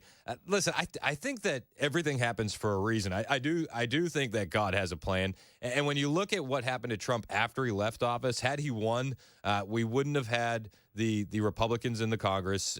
We wouldn't have had the majorities that we do. And I think it would have been a lot harder. The impeachments would have continued. He would have been hamstrung. And I think that this is one of those cases of God's not going to waste your pain. And the fact that everybody saw how bad it got under Biden gave us this mandate from the American people, gave us the popular win, gave us the House, gave us the Senate. And now we're getting in there with this almost like an authority to just get it done. And you saw it happen yesterday. And I think we're going to continue to see it throughout this week and beyond, where it's just the time for games is over. It's done. And I don't think that we would have had that same energy had Trump won in 2020. I agree 100%. How many more Republican presidents do you think we'll get going forward? Oh gosh, I mean, I don't want to get ahead of myself, right? Like anything can happen over a 4-year period. But I love the chances of the Republican Party, and I love the bench that we have. I love the idea of J.D. Vance being up next. I love the guys that we have waiting in the wings, guys like Josh Hawley or Byron Donalds. I think that we have a lot of strength coming up. So I think we're positioned for the future. If you look at the other side, the Democrats, they were looking at Gavin Newsom, and I feel like he's screwed his 2028 chances with the way that they've dealt with these wildfires. You got a guy that is running a state that can't put water in fire hydrants. You want that across the entire nation. And depending on the good that gets done, which I think is going to be a lot, I think we're going to be set up for success for years and years. I agree. I would say at least the next 2 will definitely be Republicans. Yeah. Hey, Lord willing. Hey, I appreciate the call, Corey. Thanks so much. Let's go to Judy in Manchester. Judy, you're up next on Super Talk. What's up, Judy? Hi. I want to say, first of all, I love your station, love the show. I listen to you all the time. Thank you. And I love President Trump. I was sitting in my living room yesterday cheering all by myself, cheering and clapping. I was so excited. I love it. I think this country's been going really in a bad direction. And I know Trump has a lot of plans, but I think he needs God to help him. Yep. And you know what? I'm with you, and I appreciate the call. And I think that one of the big things that I noticed yesterday was just God was acknowledged in every room Trump walked into. The Lord was acknowledged, and that just felt so good to me. I was a big fan of that. I do think that faith is at the forefront. I think that once the assassination attempt failed in Butler, Pennsylvania, I think that was an awakening for Trump. One that you don't see very often. I think that was divine intervention, and I believe Trump feels the exact same way. And I don't think he's going to forget that. Hey, programming note, 11:05, Tim Burchett's going to be joining the show. Let's go. He was informed by Marjorie Taylor Greene this morning that he's going to be on the DOGE committee, the Department of Government Efficiency. So Congressman Burchett will be joining the Chris Hand Show at 11:05 to talk about that. And I may ask him about how he feels about being the governor of Tennessee. Would be cool. That's my dream pick. So that probably means it's not going to happen. Yeah. But we'll see. I support it. We'll get his feelings on it. And we'll get your feelings on it as well. It's 10:52 on Super Talk 99.7 WTN. My name's Chris Hand, and I got to tell you about my friend Shane Ring. Shane Ring runs Cover Nash, and he can help you get some great health insurance at a great price. Shane has over 20 years of experience in health insurance, and he shops the entire market for you to find the best plan. He has over 75 different companies to shop from, and every single type of plan available in the market. And it doesn't matter what your income level is or what your health status is, he can help you out. Don't let somebody you know or yourself get taken advantage of by shiesty call center agents, limited, overpriced health coverage. Shane can easily be saving you 30 to 60% on your monthly premiums. And some of the plans that Shane has will even pay you when you use them. How does that sound? Too good to be true? It's a reality. You got to call Shane today and let him know that I sent you. He'll show you how much you could be saving on quality coverage. 615-465-0023, 615-465-0023, or you can hit his website, covernash.com, to book an appointment with Shane. It's time for you to get a quality health plan managed by you, not the government. Covernash.com.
Drivers got a crash blocking the right two lanes of 65 southbound right there at 24 north of downtown. Then over to the southeast of downtown, we've got a disabled vehicle partially blocking 24 eastbound at Murfreesboro Pike.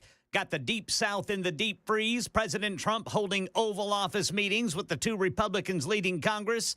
And farewell to the last surviving member of an iconic rock and roll band coming up at 11 on Super Talk 99.7 WTN. Deep south in a deep freeze. Yes, sir. I like it. Thank you. I'm going to patent it. My wife said to me, she's like, they said it's an Arctic blast. You know what we used to call that when I was a kid? And I said, what? She said, winter. Yes. She said winter. I was getting ready to say any day of the week. Get yourself a based wife. I love it. I saw her, this woman. I came home last night after hockey practice. Yeah. And I said, you're still watching all the inauguration stuff? She's like, well, it was cold, so I didn't want to get up for the remote. I'm like, sure. Yeah. I'm like, just tell me you're looking at Melania fashion. I'd believe that a little bit more. She's excited. I mean, a lot of actions day one. We rescinded 78 of Biden's executive orders, reinstated remain in Mexico, ended birthright citizenship, restarted wall construction, designated cartels as foreign terrorist organizations. We freed J6ers. We removed oil and gas regulations, and we've withdrawn from the Paris Accord and the World Health Organization. And that, my friends, is just the tip of the iceberg. We are just getting started. Honestly, I could list about 100 more things that happened yesterday. In one day, Donald Trump accomplished more than Joe Biden could in 4 years. It's unbelievable to watch. At 11:05, Tim Burchett is going to be joining the show. He is freshly appointed to the Doge Committee by Rep. Marjorie Taylor Greene. We're going to get his insight on Doge, as well as his take on what's been happening in the country since Donald Trump took office yesterday. Plus, you want to run for governor? That happens next at 11 o'clock. It's 11 o'clock on Super Talk 99.7 WTN.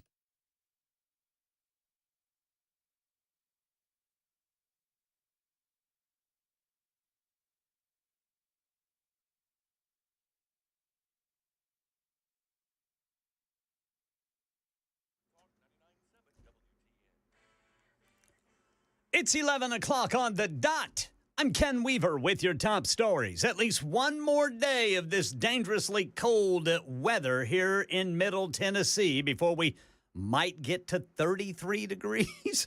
Meanwhile, in the deep south, Victor Oquendo is in Houston, Texas, where snow is falling. It feels like temperature right now in the teens. It is not every day that you can say those words here in Houston. Major concerns keeping people off the roads and keeping the power on. Metro Water Services here in Nashville dealing with a handful of water main breaks, which is causing icy spots to form on the roads near there.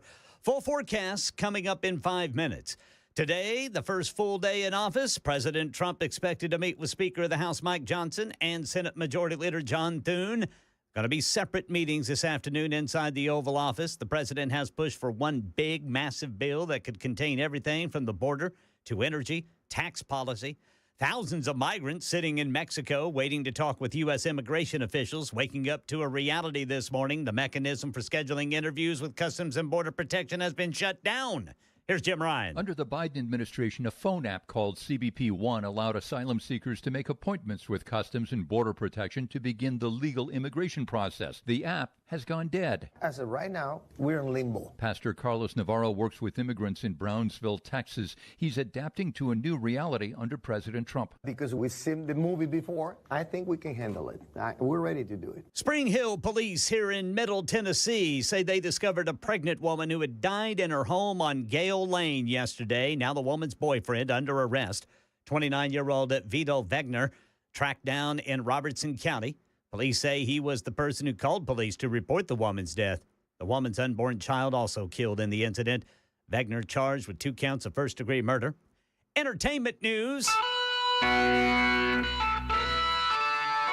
Garth Hudson, the keyboardist and multi-instrumentalist who was the last surviving member of Rock and Roll Hall of Famers, The Band, has died. He was 87. The official Instagram account for the band confirmed the news. Hudson, known for his distinctive Lowry organ, which was prominent in such classics as this. That's the latest news. Weather's next. I'm Ken Weaver, WTN News.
It's 11:06 on Super Talk 99.7 WTN. My name is Chris Hand. The show's brought to you by Better Water LLC. If you need a water filter, you go to betterwater.com.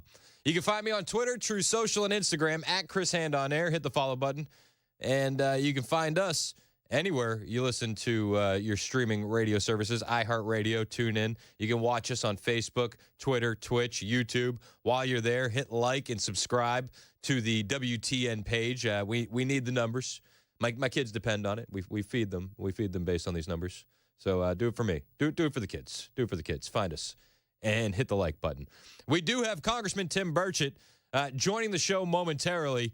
He posted a tweet this morning at about 9 o'clock our time saying he was just informed by the chairlady, Rep. Marjorie Taylor Greene, that he will be on the DOJ committee.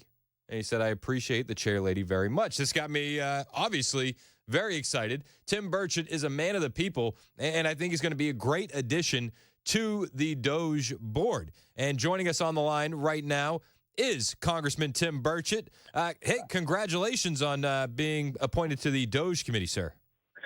Hey, thank you so much. I'm incredibly honored. Marjorie Taylor Greene, she sent me a text this morning, and I was kind of caught off guard with it. I'm really excited about it, though. She's been a great friend of mine since she got to Congress, and I'm really looking forward to making some cuts, big cuts. I love it. So you haven't had much time to wrap your head around this, but I think the question on everyone's mind is, where do you start? I mean, it seems like there's so much that we could cut back. Where would you kind of focus first? I think on some big issues, I think we should look at the Pentagon, but I think ultimately we're going to have to look at education. I want to shut the Department of Education down and send that money to the states. We could pay teachers more, make savings, and apply that towards our debt. That's going to be the biggest problem. I was in the legislature in the state Senate, as you know. I was there 12 years and 4 years in the House.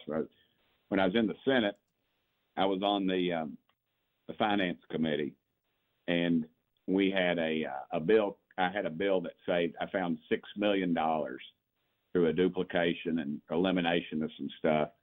And I always remember a Democrat sitting beside me said, "Man, Tim, that's a great bill." I was like, "Thanks." And then he said, "I know exactly where I'm going to spend that money." And you said billion with a B. Yeah, now it's billions, if not trillions. So but you look at the Department of Education, and it's they spent trillions of dollars on our stuff, and on education. And when they formed it, became a cabinet level position under Jimmy Carter, we were number one in the world in education, and now we're 27th or 30th or something after trillions of dollars. And I guarantee you, there's nobody in Washington, D.C. that's ever taught a kid how to read or write or do arithmetic in Davidson County, Tennessee. Yep. I guarantee it. Hey, and all they do is pass crazy rules and regulations, and they've never been in the classroom, and they're bureaucrats. And that is a complete corruption, I feel like, of our education system. While we're on the topic of the Department of Education, how do you feel about the pick for Deputy Secretary of Education, Penny Schwinn? A lot of people are pointing out here in Tennessee that we had to fight like hell to get her out of Tennessee. She brought in CRT full force. She threatened in-home well-being checks for students at home during the pandemic. They say that she is woke beyond her years. And this was just appointed. Have you spoken to President Trump about Penny Schwinn? Can you speak to President Trump about Penny Schwinn? Because a lot of people in Tennessee are up in arms over this pick, from our friends over at Tennessee Stands to Robbie Starbuck to John Rich. Everybody's going, where the hell did this come from? Well, actually, I was alerted to it by my buddy John Rich, and I think it was earlier last week. It all runs together. I apologize. And my first talk is going to be with our education chairman, and I'm going to. I was really close with the old one. Now we've got a new one, and I've got to reestablish my relationship there. And I'm going to let them know this isn't a good deal. That we made a mistake. And what I would like to know is who recommended her. That's what I want to know. And see, that's the trouble you have with government. It's so dadgum big, and that's how you get these moles in there. And then these folks, it's kind of like, you got a worm and you're cutting your sod, and you cut it. You just take a little bit of the top of it off, and then that worm goes back in the ground and comes back up later. And I'm a big earthworm fan. That's a weird analogy, but it's accurate. And they just keep coming back, and they just keep coming back. And these people, we never get to them. And that was one of the beauties of Trump on this second term, is how he's going to make some really drastic cuts and clean up some of this mess. So there's going to be some mistakes. I mean, it's just too dadgum big. I think he fired over 1,000 people yesterday. Yeah. And we'll probably lose some good people in that, but it's kind of like Old Testament judgment. They used to go in and wipe out the whole village. Yep. Animals, people, adults, men and women, and everybody. And so that's kind of the way you do it in this thing, if you're going to do it, and then rehire the good ones. So obviously there's mistakes being made, and I'm going to alert them to that, because I was out of the legislature. I didn't follow. Honestly, I didn't follow it. It's a state issue. I try to stay out of state business. Yep. So, but I'm going to be letting them know here. Well, I appreciate it. And it does seem like this government we have now wants to listen to the people and wants to work for the people. I'm also going to be filing away in my brain in a special spot that you're a big fan of earthworms. I don't know when I'm going to need it, but I'm going to keep it in there. All right. I'm a worm farmer. I have it's called vermiculture. You can read about it. You can read up on it. It's pretty cool. All right. Pretty cool creature. I love it. I'm going into vermiculture. That's going to be the new hobby. I'm going to get my boys in on it. How do you feel yesterday went? I thought it went great. I didn't go to any of the balls or any of that stuff. I don't think it had a whole lot to do with the weather. I mean, I could honestly hear President Trump saying, "Man, people froze to death to see me. They love me." So Something else. There's a lot. Not really at liberty to say, but there's a lot more going on, and we've got. And you got to realize 14 million people came into this country illegally. Yep. And there is some people here from the Middle East.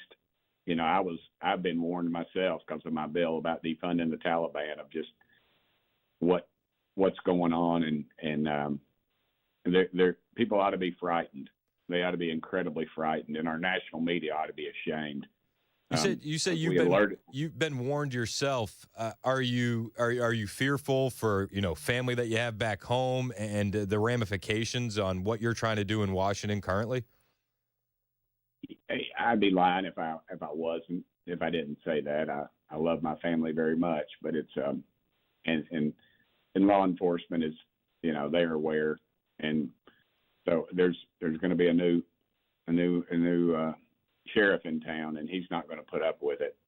So, but yeah, I won't go into it all, but yeah. Well, I'll definitely be keeping you guys in our prayers as we move forward, because I think that the work that you're doing in Washington is very important, and I don't want a thing like fear to get in the way.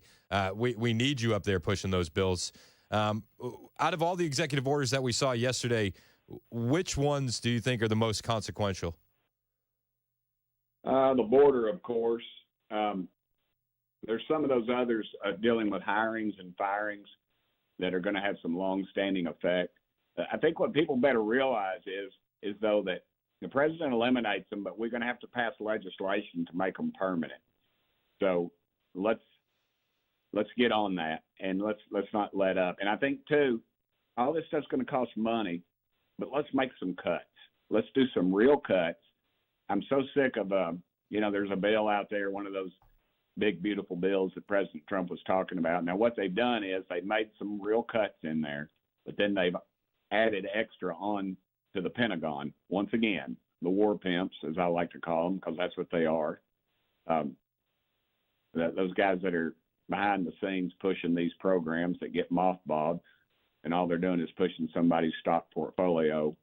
Yep. We need to eliminate that. That needs to be out, and we need to quit that nonsense.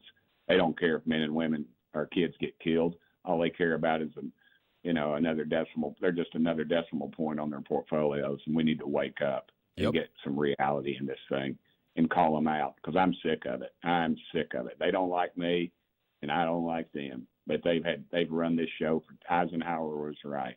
Yeah, and absolutely. The military-industrial complex needs to be reined in. I think this is why people in Tennessee have so much respect for you. You call it like you see it.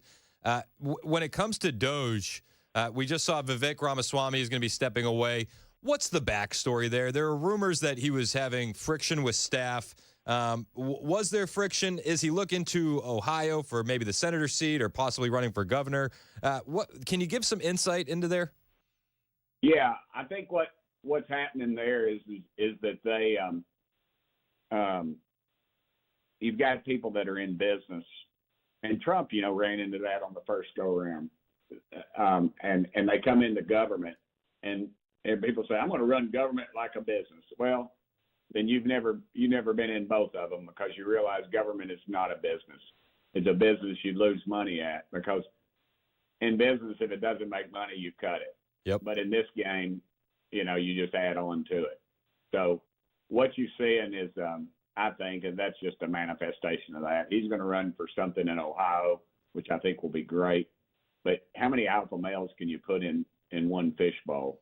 It's very difficult to do that. So what I think is, I think it's going to be good. But I worry about Elon getting, I said we're going to have 100 days or 150 days maybe of the honeymoon, and that's why we need to pile it on and go quick. And because this bunch will not have the guts to do it, they will ambush this president, and I think that they will pass something strong, and the Senate will pass something strong, and it won't be the same thing. And then they'll come back and we'll blame the Senate and they'll blame the House, and nothing will happen. And Elon will just throw his hands up in frustration and say it's not fixable. That's where America needs to step up, and they need to rail on their congressmen to make sure that they are passing stuff. They were sticking to the word, and and the spending has got to stop. It has got to stop. 100%. 100%. Speaking of governor races, I get inundated with messages on our text line of people wanting you to run for governor of the state of Tennessee. Is there any consideration there? Hey, I'm sorry. I just ran under a tunnel. I lost your signal. No, yeah, I'm honored. I'm honored. It's still early yet, brother. It's early. I'm a congressman, and I don't want to be. I don't want to overshadow anything I'm doing right now. And I spent 16 years in Nashville as a legislator. I know the program. I know the players. I've kept up. I used to see, we'd rarely see our senators or our congressmen unless they needed something when I was in the legislature, and that's just a fact, or we were going to put something in that was detrimental to them. And I've tried to keep close contact with those men and women because it's a tough job and it's part-time pay. Up here, it's pretty much part-time work and full-time pay. So, yeah. But I have I'm keeping my options open. I'm honored that people would consider me, and I do get a lot of calls. And I'd be lying if I didn't say that. And people have offered to raise money, and generally the money folks are the ones that never support me until after I win the election. And now they're calling me, and now I've heard several of them. But we've got to. I know Marsha's talking about it, and she'd be an excellent governor. So Senator Blackburn, excuse me. We were in the state Senate together. So anyway, but hey, yeah. You know what? People like what you bring to the table. You bring a lot of honesty and you bring a lot of strength, and I think that's what people are looking for in the next governor for Tennessee, one way or another. And if you do decide to run, let's make the announcement here on my show. Personally, I would like that. But if I don't run for that, I might run for something else. So all right. I'll just keep my powder dry. How about that? Perfect. Well, you'll have our support if you do decide to. In the last minute we have, is there something that you are burning to tell the American people and the people of Middle Tennessee? Yeah, the victory lap is over. Now we got to go to work. I was telling Capitol Police, I said this morning, I was telling a couple of them, they're buddies of mine, and I'm always kind to them because they lay down their life to protect me and my family. And I told them, I said, I'll be glad when all these tourists leave, then we can get back to our 2-hour work days. But look, we got to bust it. We got to save this country. We were so close to losing everything. I tell this story all the time. I've got a 48-star flag in my office. Is my mama's oldest brother. He died fighting the Nazis, and Mama flew a airplane during the Second World War. She's from Cheatham County, and Daddy was from Clarksville. And my daddy fought the Japanese in the Pacific, the Marine Corps, Polo, Okinawa, and then he went to China and fought the communists. And I look at that 48-star flag. I was on my uncle's casket, and I just hope he did not die in vain. And I think let's remember that every dadgum day. We've been given an incredible gift in this country, and we continue. Every time God puts his hand out, we swat it away. And I believe he's given us one more chance. And I don't think we'll get many more like this. So hold us accountable. Let's take our dadgum country back. And let's make sure all those men and women that never got to see this wonderful day, make sure that they did not die in vain. Let's keep fighting because it's worth fighting for. Amen. Congressman Tim Burchett on the line. I appreciate your time today, sir, and good luck on the Doge Committee. Lord knows we need you there fighting for us. Love you guys, and when I get over there, I'll take y'all to Arnold's, okay? And we'll go to eat. Let's do it. It's 11:22 on Super Talk 99.7 WTN.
Counting down the hours to warmer temperatures here in Middle Tennessee. A report from the Deep South, where the most snow and ice in 60 years could fall. And 2nd District Congressman Tim Burchett tapped for an advisory role for President Trump's agenda. All this and more at 11:30 on Super Talk 99.7 WTN. Thank you, Ken Weaver. It's 11:25 on Super Talk 99.7 WTN. And shout out again to Congressman Burchett for coming on the show. Got a text here from 9925 said, I'm here for any worm farmer that uses the word dadgum in regular conversation for public office. Vermiculture. It's vermiculture. The art of worm farming. Gotta have worms, man. I'm serious. I'm gonna tell my oldest son about this, and he's gonna be all in and be like, "You heard of vermiculture?" I was talking to a congressman today. He's my 7-year-old. He got into bees over the summer. Yes. And he would just grab them out of the air with his hand. Yeah. And put them in a jar. And I'm like, "You're gonna get stung." And he's like, "If you're into bees, Dad, you're gonna get stung." I'm like, "Okay." And this kid, my 7-year-old has a freakish pain tolerance, so he's getting stung by bees left and right all summer long. Just don't let him grab a yellow jacket. But the neighborhood kids would see him not react, and so they would think that this is fine. So they would start grabbing bees, and then they would get stung, and they'd run home screaming and crying. Right. He's like, "It's part of the thing, Dad. You're going to get stung if you want to mess with bees." Yeah. Right. Is this Bishop? No, this is Brooks. Brooks, yeah. Well, Brooks, there's an art to it, man. Yeah. And he's apparently born with it. I'm going to tell him that, there's a lot less being stung in vermiculture. It's just as much of an art. You won't get stung. That's right. He might not take me up on it. He's like, it's not dangerous enough, Dad. Congressman Tim Burchett, we're going to have that interview podcasted in case you want to listen to it again, share it with a friend, or if you missed it, podcasts are always available on Apple and Spotify. Yesterday, while Trump was signing executive orders in the Oval Office, he was asked about drones, and he immediately looks up to Susie Wiles, his chief of staff, and says, "Yeah, you're going to find that out for me, right? You're going to find that out immediately." But is it anything these drones? Is it anything that people need to be worried? No, I think it's terrible. I would like to find out what it is and tell the people. And can you commit to some kind of? In fact, I'd like to do that. Could we find out what that was, Susie? Okay. Yeah. Why don't we find out immediately? I can't imagine it's an enemy, or there would have been, people would have gotten blown up all over. Maybe they were testing things. I don't know why they wouldn't have said what it was. They had a lot of them flying over Bedminster, which is interesting, right? And with the events... He says that a lot of them flying over Bedminster, which is interesting. That's obviously where Trump's golf course is in New Jersey. But, Burchett on the phone with us just a minute ago, he said what we've all kind of been echoing. We didn't buy the weather excuse yesterday, why they moved it inside. We just didn't. And he said, listen, I can't tell you everything I know, but he's leaning towards security concerns, which I think is the safest way for him to admit it was security concerns. Maybe I'm reading too much into it, but you listen to the interview, you tell me. And if you missed it, you can listen to it again on the podcast page on Apple and Spotify. But Trump, looking up to his chief of staff, Susie Wiles, on the fly. Yeah, find that out immediately. We got to let people know. He says, I think that if it was something bad, people would have been blown up. But find out immediately.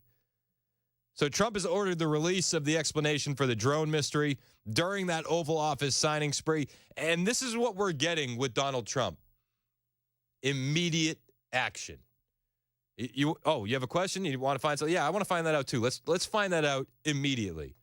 Joe Biden would have been like, "What drones? What do you mean?" I don't even know if Joe Biden remembers that there was a drone issue. The mainstream media certainly doesn't. Mainstream media right now on CNN, Tom Homan is there detailing the deportation enforcement. We'll go over the border executive orders that came out yesterday, as well as Tom Homan's deportation plan, where he's going to begin when we return right here on Super Talk 99.7 WTN.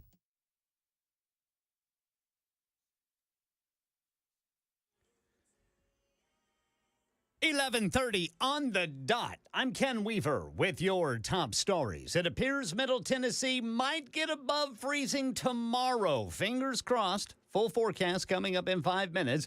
Right now, Metro Water Services dealing with at least a dozen active and possible water main breaks, trying to get to them as fast as possible. Channel 4's Joylyn Bukovac says it's causing problems for drivers. This water main break here, it looks like the water froze due to the temperatures, causing some slick conditions for morning commuters. And there is a Metro Water Services outage map that we've been following closely. It has been fluctuating overnight and into the morning. And with this cold weather also comes the possibility of frozen pipes in homes. That is something plumbers say they are already seeing as they respond to maintenance calls. That's Joy Lynn over at Harding Place. Snow is falling in the deep south. Victor Akendo in Houston, Texas. It feels like temperature right now in the teens. It is not every day that you can say those words here in Houston. Major concerns keeping people off the roads and keeping the power on. Cold weather in D.C. isn't slowing down his first full day as president. President Donald Trump's second term. Tennessee 2nd District Congressman Tim Burchett telling WTN's Chris Hanshow his two priorities as part of the Department of Government Efficiency, the Pentagon, and Education. And I'm really looking forward to making some cuts, big cuts. Burchett wants to get rid of the Federal Department of Education, give that money to the states, which he says would allow for higher teacher salaries, and the savings can be used to pay down the federal deficit. As for Trump's cabinet, I, Marco Rubio. Sworn in by Vice President Vance, the first Trump cabinet member to be confirmed by the Senate pledged to follow the mandate he says he was given by the president. It will be furthering the national interest of this country. In Spanish, the new Secretary of State thanked his parents, who came to the U.S. nearly 70 years ago. Rubio said their aim was to make it possible for their children to live out the dreams they could not achieve. Then he switched back to English. I just said I saved a bunch of money by switching to Geico. That's what I said. As Stephen Portnoy reporting, and the latest news, weather is next. I'm Ken Weaver, WTN News. Thank you, Ken. It's Chris Hand here for my friends at Better Water. Do you know what's in your water? It's not good.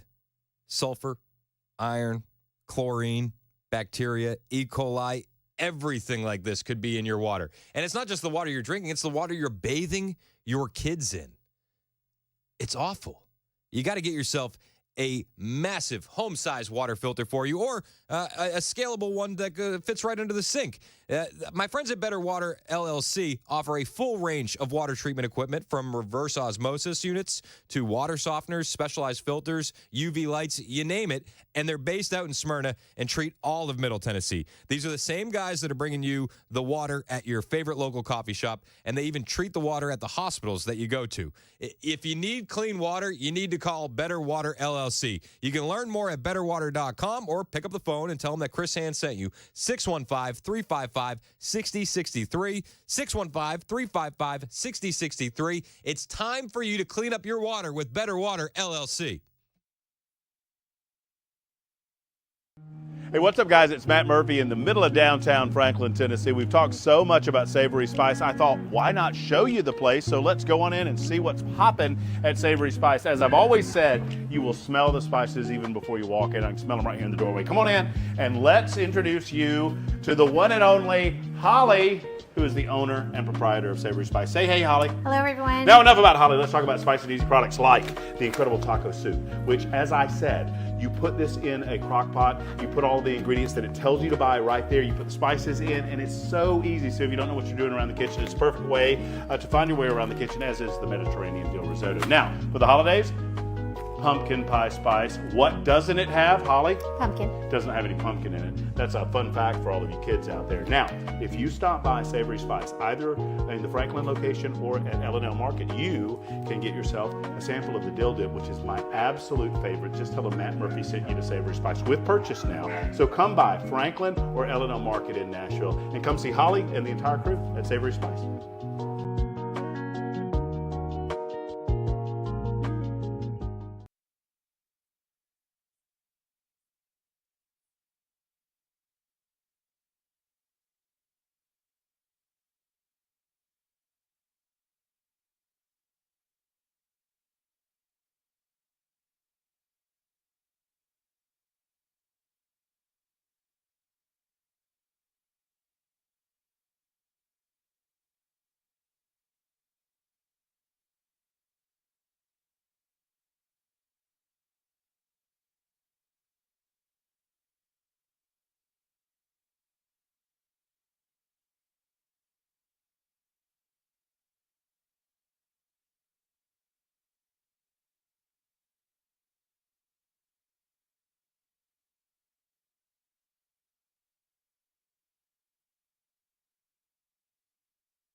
It's 11:37 on Super Talk 99.7 WTN. Hey, how are you? It's Chris Hand. The show is brought to you by Better Water LLC, betterwater.com. Get yourself a water filter. I want to talk about the border, but real quick, John in Smyrna has been waiting on the line very patiently and has a comment on Doge. What's up, John? Good morning, sir. How we doing, buddy? I'm very well. I am a retired federal employee. And before everybody thinks that Doge is going to come in and clean house, I would strongly advise that they watch an old British TV series entitled Yes, Minister. Okay, what's it about? A reform-minded minister has just taken over the Department of Administrative Affairs and is going to clean house, save money, reduce the civil service. And then he comes up against the civil service. So essentially what you're thinking is that this is an uphill battle and we're going to run into a brick wall. Yes, because a lot of the so-called regulations that federal employees work under are not regulations. They are federal law and require the Congress to change them. Well, I mean, we do have the Congress currently. I mean, you do have to agree we're in a better position now to tackle this issue than we've ever been. I agree, and I hope believe me, I wish them well. After working for the government and seeing where a lot of our tax money goes, well, I wish them well because there is a lot of waste and a lot of fat that could be cut. Yeah, and listen, I'm with you. I hear that it's going to be an uphill battle, John, and I appreciate the call. But yeah, but I do recommend the series because it's what they're going to be facing, and it's funny and it's worth watching. Perfect, man. I'll definitely give it a watch, and I hear you. It's going to be an uphill battle, and I appreciate your call. But listen, it's going to be tough. People don't want to lose money, But we have an opportunity now like we've never had in my lifetime to reel some of this in. Whether you're talking about the government spending or the wide open southern border, we have a chance for real change. Trump declaring a national emergency on the southern border yesterday by executive order. Tom Homan is going to be our border czar in charge of deportations. And he says that the deportations are going to take place in L.A., Denver, Philly, D.C., and Chicago. They originally said Chicago was going to be one of the first places they go at. But plans had since leaked, and they're kind of recalibrating the Chicago plans. But Denver is absolutely in the crosshairs. Denver's mayor recently gave an interview on Denver's 9 News. This interview was yesterday, and he was asked about working with ICE and partnering with them to help deportations, because you have to understand, if you can get the illegal alien in a jail cell, it's safer for the illegal alien. It's safer for the police officers, the ICE officers. It's safer for the community. And the mayor of Denver, Mike Johnston, he said, well, we'll partner on violent criminals as we always have done in the past, over the last administration, and we'll do it again.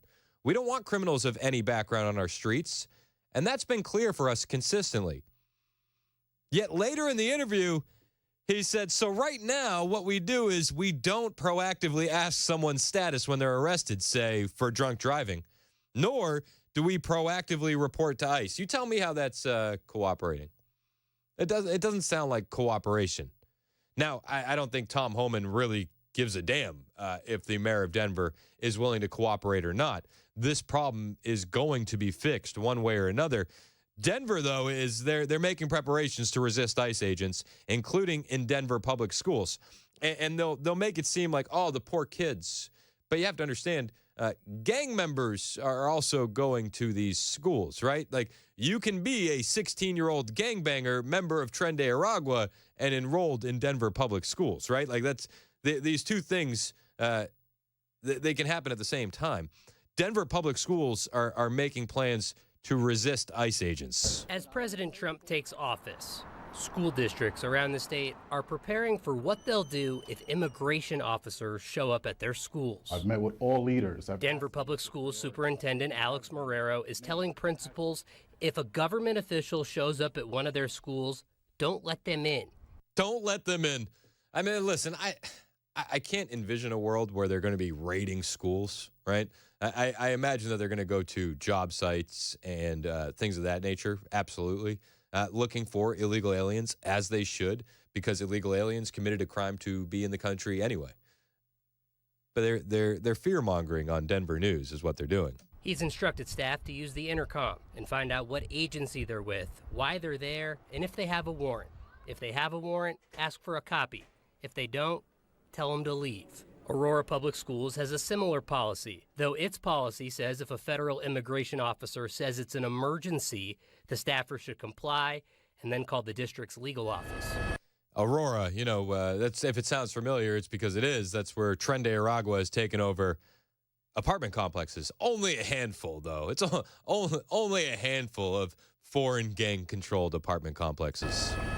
Large-scale ICE raids have happened at workplaces in the state before, but as far as we know, not at schools. Exactly. This is why you can look at these reports as nothing more than fear-mongering. You see, the media is already up to it, right? They're going to find the crying migrants, and they're going to put them all over the news. They're going to find a child that's tearful because mom's getting deported or dad's getting deported.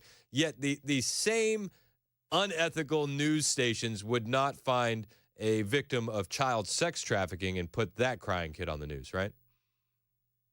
It's all emotional manipulation. This is what we're up against over the next 4 years. In December 2006, Republican President George W. Bush was in office when ICE raided the Swift meatpacking plant in Greeley.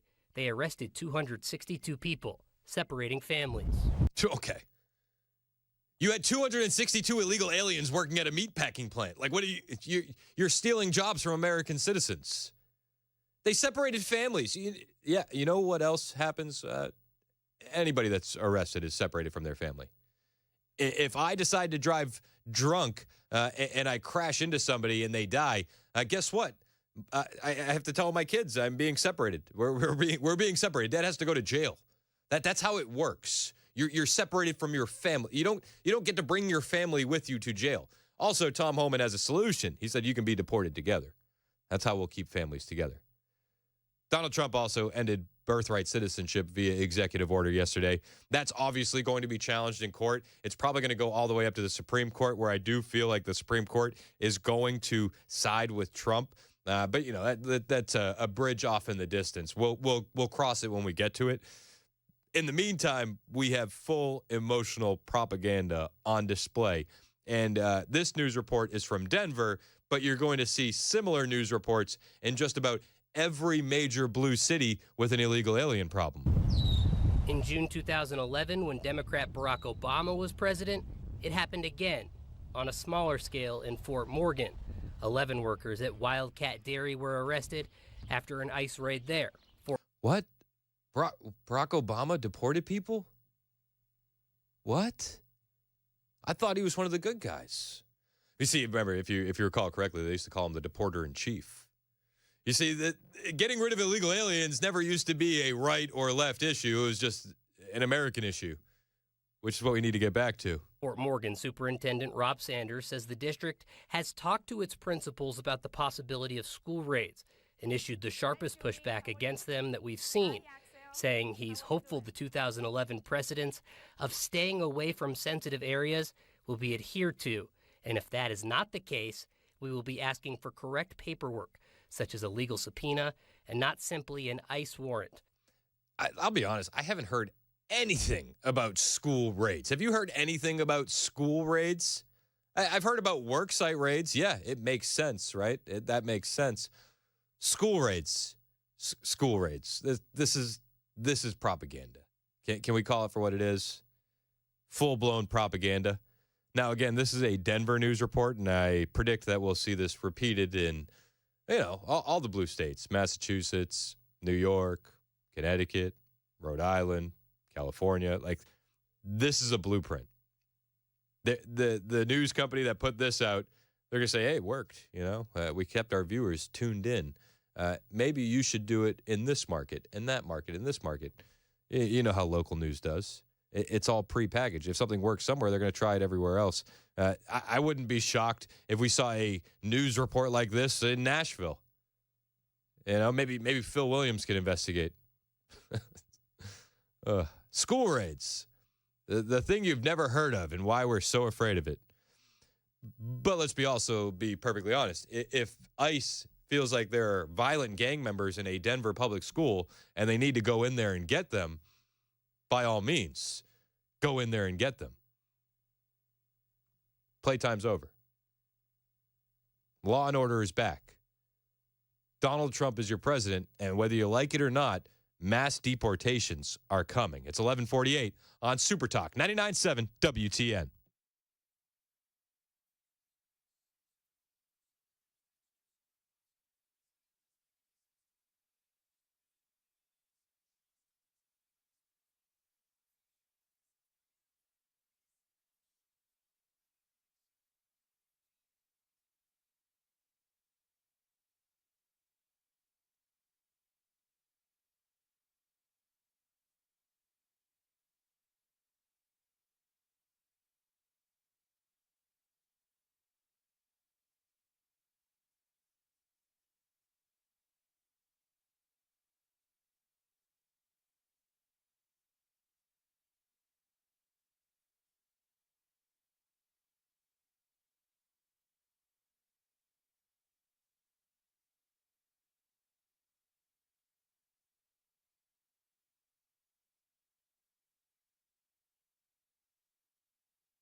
It's 11:54 on Super Talk 99.7 WTN. I'm Chris Hand. What's up? Chad Benson in studio. What, are you ready to rock and roll? Dude, Did you guys hear? What'd you got? There's a new president. Oh, I don't know if you guys are aware of that. It's a good day in America, isn't it? It's a Tuesday. You know what's going to be good? When the hoopla calms down and business gets going, right? Like, it's one of those things where everybody's, it's the new shiny president smell, but then the business, they got, who was today? Marco's through. So he's, I saw him today. He looks like he's the part, right? Like there's some people out there that are going to do some stuff. Once it gets into full place and it's not, MSNBC and New York Times freaking out. And it's like, okay, now let's see what you can do. Let's go do it. And that's what I'm excited about. I'm a guy I don't get the pomp and circumstance and the name calling, the back and forths. I want to see it go. I love the pomp and circumstance and the name calling. In fact, you like to watch, but you don't like to attend. You're like me. Yeah, exactly. But I'm looking forward to like Kash Patel's confirmation hearing. That's going to be fun. Must see TV. But that's the name calling. That's the yelling. That's a little bit of the fun stuff, but also because you're going to see some stuff that we normally don't see. Because nobody paid any attention to Marco Rubio. Why? Because he got through easily. Yeah. Half the friends in the Democrats we're fine. I went all the way back to Clinton, even Bush. Most people threw 99-0, 100-0. I mean, it was a different time because it was like, can you do the job? Not, are you a bad person? Did you tweet something 9 years ago that somebody didn't like? Or do you have a tattoo? Yeah. Did you know that racist tattoo he has they actually laid it under Jimmy Carter's Yeah, I did. casket? Absolutely. Well, Jimmy Carter, he's from Georgia, right? So that's like, that's probably what they're thinking. It tracks. What kind of stood out to you yesterday as far as, it's like drinking through a fire hose with the executive orders that came through. What do you think was the biggest one that nobody's paying attention to? The biggest one that nobody's paying attention to, out of all of the ones that, again, I was surprised about how many January 6th. I was with you on that. But I think the biggest one that nobody was paying attention to is he pulled us out of the climate accords again. Yep. And I have zero problems with that because it was at Bassett or whoever the other day was like, hey, look, he goes, we don't have we have a energy war. We don't have a clean, energy war. Which was one of the best lines Absolutely. from Bissent. He's going to be the Treasury Secretary. Yeah, Treasury Secretary. And we're not in a clean energy war. We're in an energy war. Absolutely. China's building 10 coal plants. And I love the way he said they're building 100. Yeah. 100 coal plants. And he's like, we need to get to nuclear. I wish we were at let's nuclear go. right now. But he also said, when America does energy, they're doing it cleaner than anybody in the world. Even if it's coal. Even if it's coal. It'll be the cleanest here. Cleanest, safest, all of that stuff. Yep. So I think that was surprising because nobody talks about it because I think a lot of people thought we weren't back in it. No, we got back in it. Now we're back out of it. And you don't hear a lot of Europeans say anything because I think the Europeans go, you know what? China's not doing anything that anybody's supposed to. You got Russia over there doing crazy stuff. India. So, India. India's like, no, we're not going to change the way we are. We've got 1.6 billion people, and we're growing. We're not going to hamstring ourselves so we can make everybody feel good. No, they have designated pooping streets. They do, as you do, right? It's so. I think to me that was. I think the shock that most people thought, oh wait, we were still in that. We got back in it. Yeah, I think that was because it was. And watching it was like, which one's this? It's like, this is the world. Oh, like each one was a surprise. I love that we got out of the World Health Organization. Yeah. And they're like, but we keep people safe. It's like, when? Yeah. No, and by the way, you bow down to China. Yeah. That's the other side of it. You take our money, but you listen to China. Yep. That's not the way that should go. No, I'm with you. So I was happy about that. And we'll see. Again, maybe we come back, but it's because everything's a negotiation with him. And I love that. I think that's the best thing about it. 100%. And it's working. You got Canada buying U.S. submarines now. Which is like, why would you buy submarines anywhere else? No doubt. They're going to be a paperweight at the bottom of the ocean if something pops off. If you're buying subs from China. Yeah, that guy that built that other submarine that went down, he doesn't work with us. Not one of ours. Oh my God, that was still the most bizarre thing ever. That's what I was joking with the guys. I've only been doing talk radio for a couple of years. It's like the slowest news week that I ever had was, oh yeah, at least we had a submarine to talk about. You know what's funny is because you haven't done it very long, and Matt and I talked about this. Normally there was seasons. You had, like, the summer was super dead, right? And with Trump, it has become reality television, and it's 24/7 and with social media. But it used to be really quiet. Then you get really quiet for the holidays. There was a lot of downtime, and the politicians went home. You didn't hear anything about it. Now it's 24/7. Yep. It is nonstop. I love it. I'm here for it. It keeps everything busy. There's no doubt about that. Yeah. What are you talking about today on the show? You know, we're talking a little bit about, okay, so this is it, Trump. It's your show. What are the 5 big things you have to absolutely knock out of the park? Because, Brian and I yesterday, we disagreed a little bit. I said he's got a year. Brian he goes, I think he's got 6 months. If you can't get some stuff done in 6 months, people will start to turn.